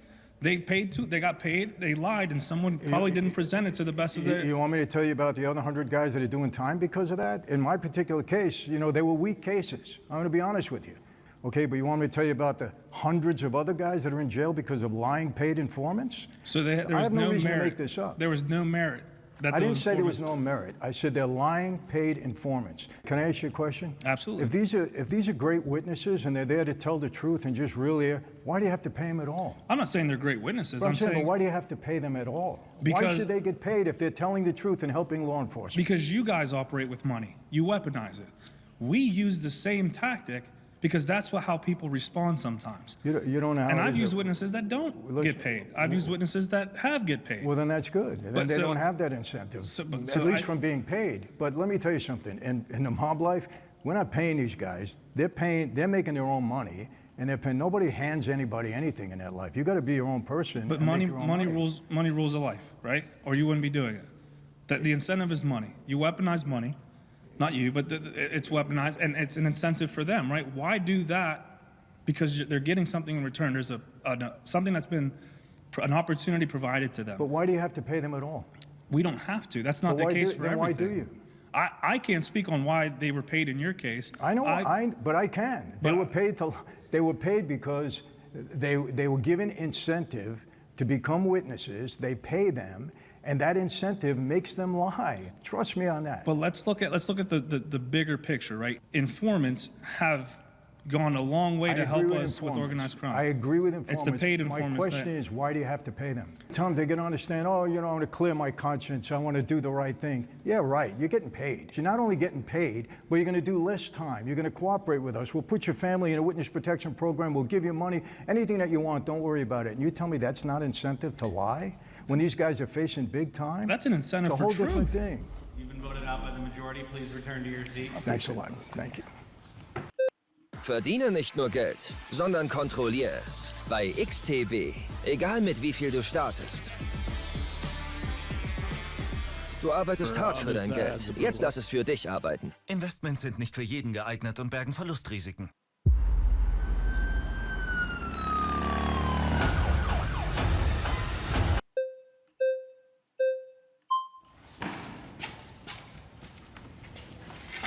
This is crazy, bro. How are we doing today? We're good. All right. And they From New moved the York, time right? up to 3 minutes. So we both from know. From 50 seconds. Okay. I dealt with paid informants before throughout my career. My thing is this, both you and I know. You know, it's like Darwinism. It's survival of the fittest, you know, who can survive in that world, right? Both you and I know a CI is a CI is a CI is a CI. First thing I did when I dealt with a CI was hand them a gift, okay? To let them know that my life's on the line, your life's on the line. We're both built into this together. But you already said it. You know. I don't think it's the paid part that's the issue. The issue, I think, what you're getting at is the system itself, and how the system operates. Paid informants, yeah, you know what? It all comes down to a person's personal freedom. If we're in the same family and we're dealing with the same issues, you know, you're no better than I am, I'm no better than you are. You know what? I want my freedom. I want to be able to enjoy my life. If I'm going to get paid in my freedom and I'm going to tell the truth, you know, what's wrong with that incentive? If you're going to tell the truth. But it's the money that gives them incentive to lie also. Look, there's two things that they want. They want money and they want their freedom. I've seen so many guys get understand, oh, I changed my life and I'm okay, and you know, the mob was bad to me and all of this. Listen, we get in there, we take an oath. We take an oath. We know exactly that's what the we're life you chose. We know exactly what the penalties are. Look, I walked away from that life. I had a contract on my life. They wanted to kill me.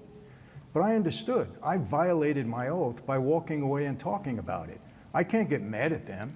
I did what I said I wasn't going to do. I violated my oath. So I understand that. But some of these witnesses get on and say, oh, I'm a good person now, and they treated me wrong, and they didn't do this. And they're going to get up and they're going to lie, and they're going to do whatever the heck they have to do to save themselves. And they're going to keep it going as long as they could. They don't become choir boys when they become witnesses. They're the same guys that were on the street, lying and stealing and doing. Definitely. Definitely, I get this. All of that. Now they're supposed to be good guys? Nonsense. There are a lot of good people in government, but there are a lot of people that will stretch the truth to get what the heck they want, and they'll use witnesses and they'll pay them and they'll do whatever they need to do. I've witnessed it my whole life. My father did 50 years on a crime he didn't commit. I'll take it to my grave. Every one of the informants lied. We gave them lie detector tests afterwards. Okay, proved they lied at the trial. They were paid informants. They were all a bunch of junkies. We can never get the conviction overturned. My dad did 40 on that 50 for a crime he didn't commit. Was he a mob guy? Yeah. Did he do other things? Yeah. But get him for what he did. Oh, no, I get it. What the issue is. So they got his father in jail because he, even though he was innocent. Okay, get the guy for what he did. Pause. We're out of time on this claim. Thank you. Thank you. Hey, thanks a lot. Thank you.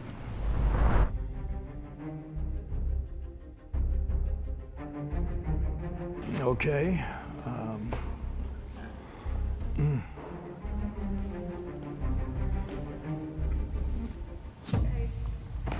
you have a claim? I sure do. Hi again. I chose Heather for the final debate because I think she held her own in the discussion that we had. You didn't win, but you held your own. I mean, that's debatable, right? Yes. Just like everything today. My surrounded claim is that the mafia culture glorifies or promotes men to be successful only through fear and intimidation. Okay.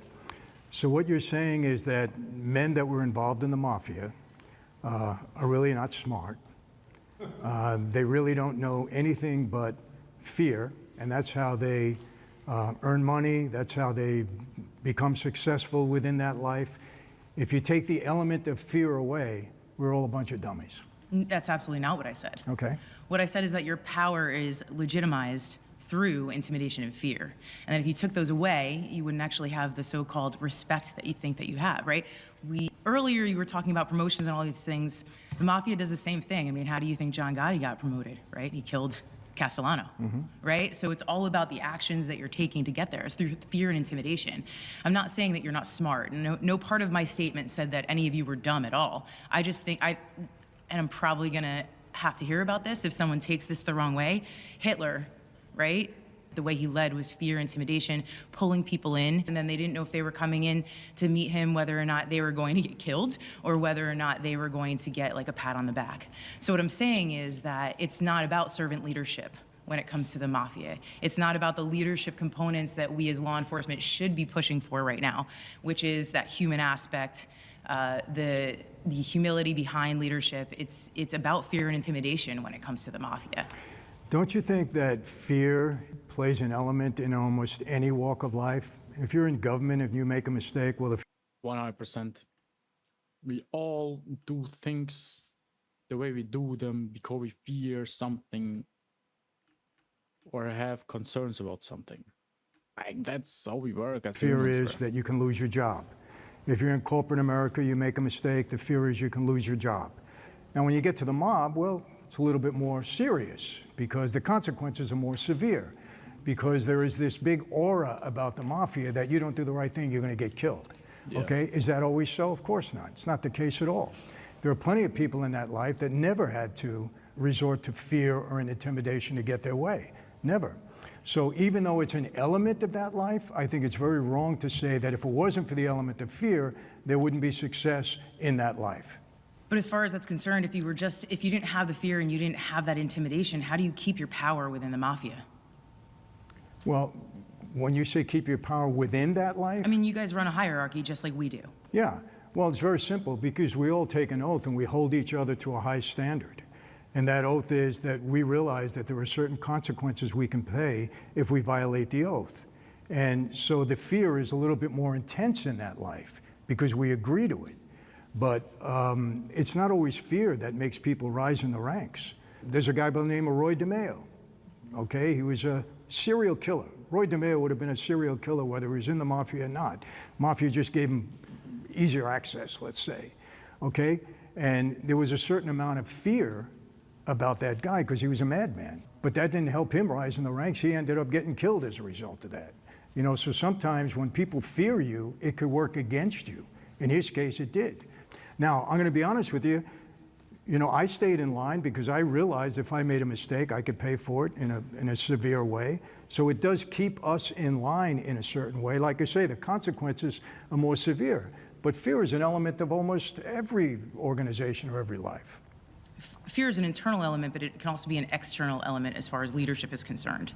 And when it comes to the hierarchy and keeping that and making sure there aren't corroborating witnesses or confidential informants that come through or people that turn around and they take a plea deal and then they have a contract put on their head, that's that fear component that we don't utilize in law enforcement. Shouldn't use in law enforcement. Let me say that, shouldn't use in law enforcement.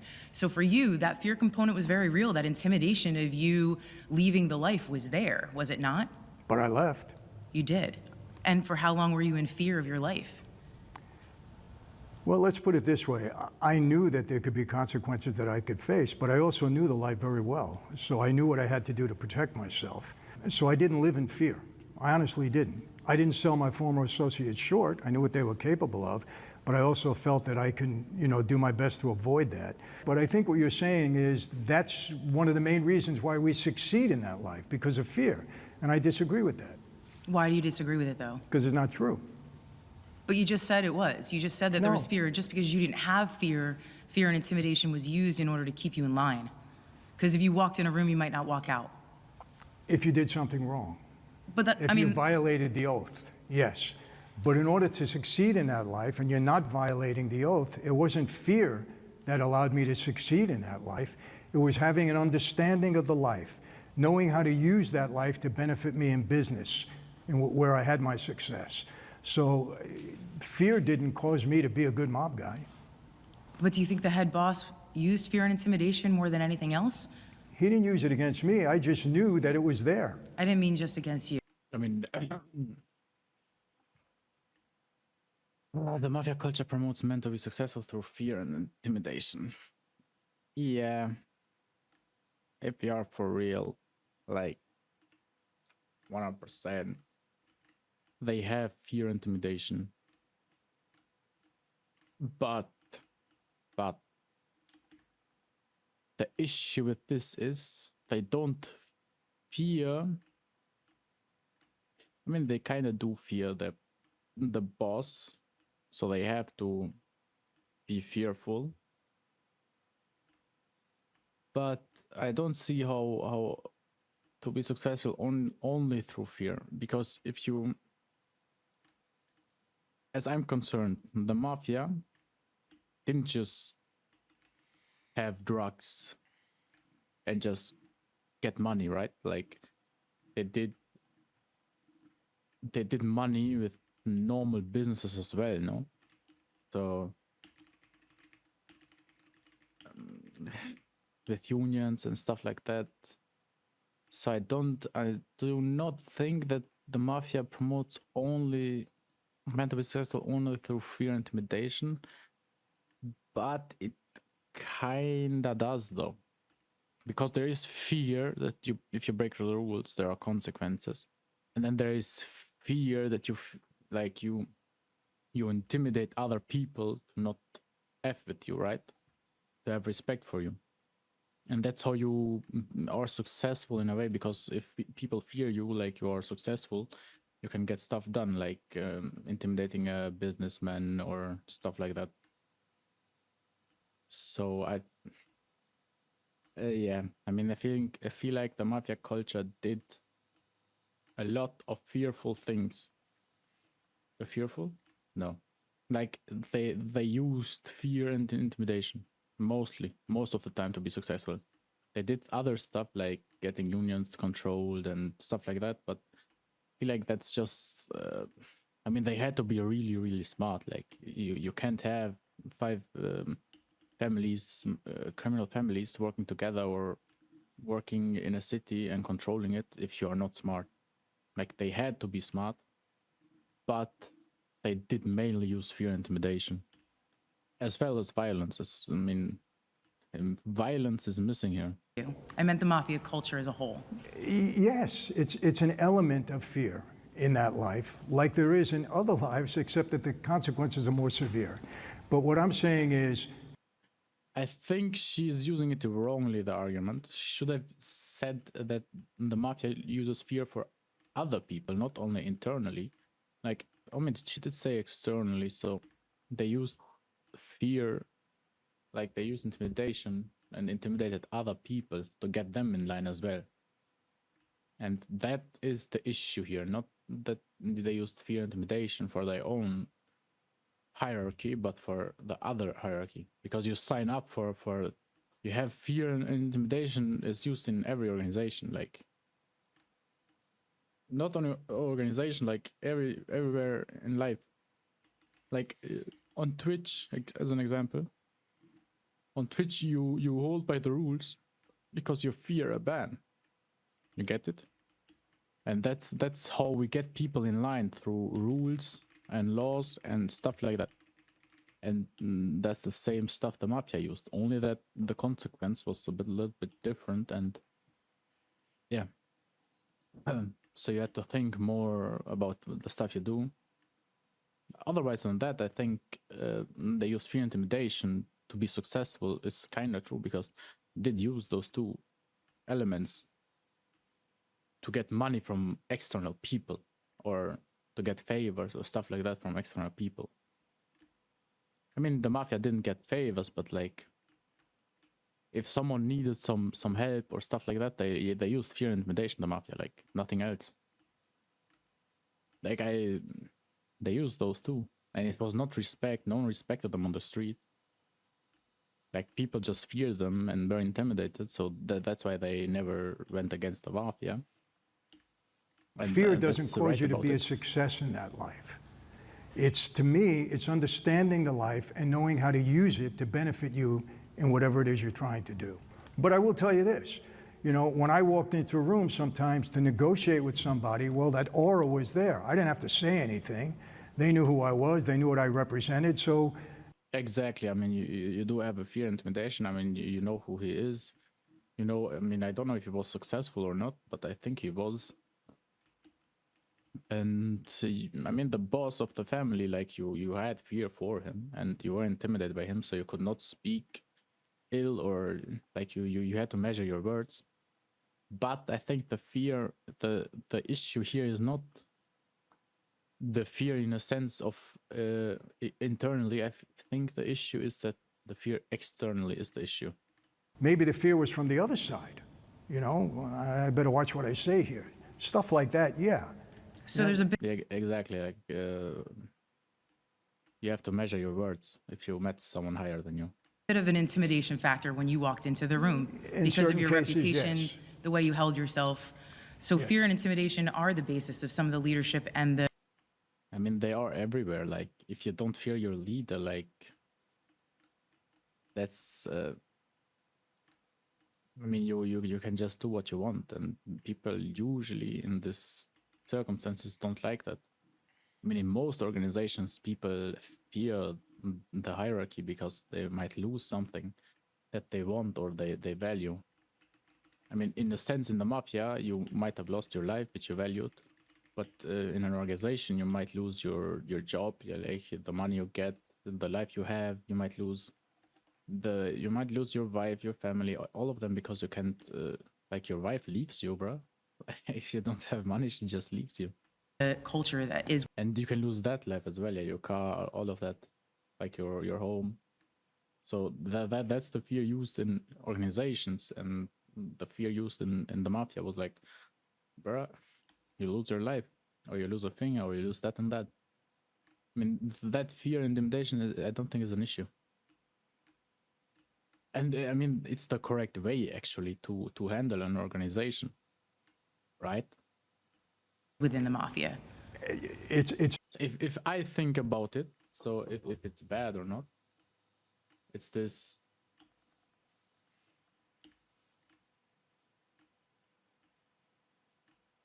It's like, let me just open it, guys. It's this email. Like, this is intimidation and fear. From Steve Jobs to Bruce Shizen. He was the CEO of Adobe. Bruce, Adobe is recruiting from Apple. They have hired one person already and are calling lots more. I have a standing policy with our recruiters that we don't recruit from Adobe. It seems you have a different policy. One of us must change our policy. Please let me know who. Like, this is fear and intimidation. And do you need it to be successful? Yes. It's not the primary driving force, but yes, it is an element, and some people do use that, yes. That's my claim. Sounds like you agree with me. Well, I agree in part. I'll take that. I agree I'll in take part. that. I agree in part. I mean, listen, intimidation is something, and you said it about the fear, right? You can be intimidating, but or you can intimidate others. It doesn't mean you're intimidating. It's that aura that you walk into the room with. Listen, the smart bosses in that life, they knew that violence and fear was destructive. Holy shit. Guys, do not You know, gamble. let me tell you something. I had a discussion with Chaz Palminteri. He wrote the movie Bronx Tale. He's a good friend of mine. And in the movie Bronx Tale, he's asked the question by Little Cologio, is it better to be feared or loved? And he said, it's better to be feared in my position. And I had that discussion with Chaz afterwards. I said, Chaz, you're not a member of the mob, but you were around guys. What do you think? He said, oh, Michael, it's better to be feared. I said, you're wrong. He says, why? I said, I'll tell you why. He said, when the government came out with the Racketeering Act, and people knew that they can go away forever, lose all their assets and everything else, well, the fear of the mob, okay, was transferred to the fear of the government, because the government now held all the power. And so many guys became informants. Many guys became informants because of that. So fear is not a great element. It's really not. It's more destructive than anything else. It can hold you in line for a part unless it gets transferred somewhere else. But love, you're not going to hurt somebody you love. I've seen a lot of people hurt people that they love. Well, I mean, you know what I mean. Come on, not to a level where you, all right. Okay, I mean, yeah. I mean, they do kind of hurt people they love, but I get his argument. Fear can be transferred easier than love, so in that position, you might be better to be loved But then somebody might fake the love and shit like that. So like you might be effed again. Like doesn't change anything in that life. So I think fear is a safer option. Surrender on that one. I surrender. You got me on that one. I will take it. surrender. Yeah, I mean, okay. But you know what I mean. Not to a level where you're going to want to destroy them, I think. Anyway, I hope not. Yeah, I mean, I think that our jobs, I'll put it that way, our lifestyles mimic each other so much. Oh, absolutely. Just on different perspectives, right? When we walk into a room on a call, we have a level of fear and we go anyway. The same You know as what? I should have said that. You're absolutely right. Who doesn't get scared when they see a police officer most of the time? Yeah. So look at the element of fear that you use. But is that something that we use on purpose, or is that a... It's the aura. It's there. It's the uniform. You're the police. You can arrest me. You can lock me up. You can hurt me. You can shoot Yes. me. It's so the that element culture of that's fear been is there. created. I mean, that's exactly the fear that the police uses. Like, Huh? It's that culture that's been created. You talked about the glory years or the golden years of the Mafia and being on every single newspaper headline. Well, who do you think's there now? I It's know. us. It's a shame. I don't agree with that. I disagree with that. But you know what? People should have a certain level of... I mean, this is crazy actually how the media can force stuff to happen. Like they forced the RICO Act, and now through all this news about the police and stuff, they might force the they force the police to not act upon laws and stuff like that. Like they are so influenced. Have to say the media is a crazy power to have, actually. Holy shit. fear of law enforcement. That's what keeps them in line. It keeps the criminals in line. In our life, to a degree, it kept us in line. So what's the difference?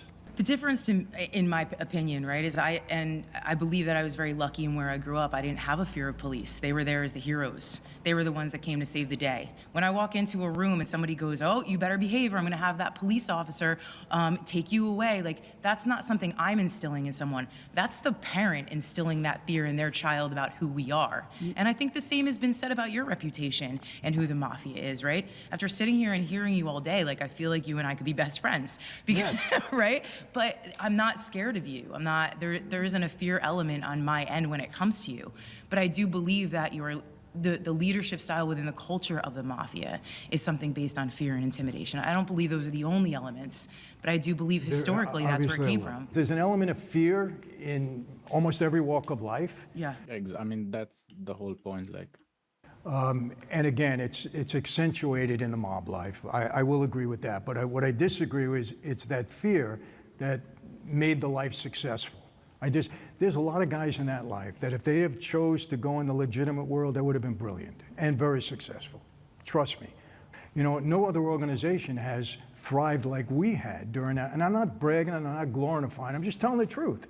You know, under some very serious conditions. And the ones that succeeded, they did it because of their brains and their determination. Definitely. I think any organization who leads so many people, like, you need brains. Like, without brains, nation. Pause, we're out of time. It's not Thank possible. you so much. Thank you. Okay, thank you. You're great. That's a great question, by the way. Thank you. You know, normally if I'm surrounded by 20 law enforcement agents, I'm under arrest. So it was nice to be able to sit and debate with them. Yeah, that's a crazy comment, bro. You know, it was a good experience. I think Michael got a lot of things wrong. I think that he didn't really understand that at every level of law enforcement, I don't care what agency you work for, there are standards, procedures, and elements that we have to follow before you even build a case. He did give us immediate respect, which I thought was interesting because I didn't expect that walking in here. I thought it was really going to be a little bit more adversarial. I grew quite frustrated at times. He claims that agents suborn perjury routinely. In my 23 years, I never saw any indication. He didn't say routinely, most of the time. Not most of the time, but like sometimes, and in those times, most of the time. Of that. You know, for him to sit there and say that there isn't, that the FBI today and that there isn't corruption among the FBI, I think that was poor on his part. The culture of the organization is very much rule-oriented, very much get approval and document whatever you do. He may be an agent with ethics and integrity, But he has to know that a lot of people in his department now, especially over the last 4 years, didn't act that way. Well, of course, if someone is successful in their field, that will advance their career. That's not in and of itself proof of corruption. There is beef between the FBI agent. I think we need ex-mafia boss versus There's no glamour in FBI. working organized crime. That's something that I don't think Michael understands. I think I swayed him in everything, so he ended up agreeing with me pretty well. I do think that fear and intimidation helps you rise through the ranks of the mafia. Arresting people that were in the mafia does not make the streets safer. Listen, our neighborhoods were the safest neighborhoods around. There was no street crime going on unless we were doing it, and we weren't doing it like that. We didn't hurt people. We helped people in our community, in our neighborhoods. The leaders in today's What about the communities and neighborhoods of other people, though? world, they rule Where there were no mafia. by fear, and it should never be like that. And it goes both ways in both the mafia and in policing. You know, a lot of people think, you know, when we take that oath, it's an oath of silence. It's not an oath to lie, steal, kill, murder. That's not the oath. Do things like that happen? Yes, but that's not the oath that we take. So we didn't go around creating street crimes all over the place. That's not what we were involved in. We were a bit more sophisticated than that. We have got to the Right. Okay, guys, I mean, that's it. I feel like a pretty weak comments, pretty scripted with who can choose to speak. Otherwise than that, like a nice video. I like this Michael Francis.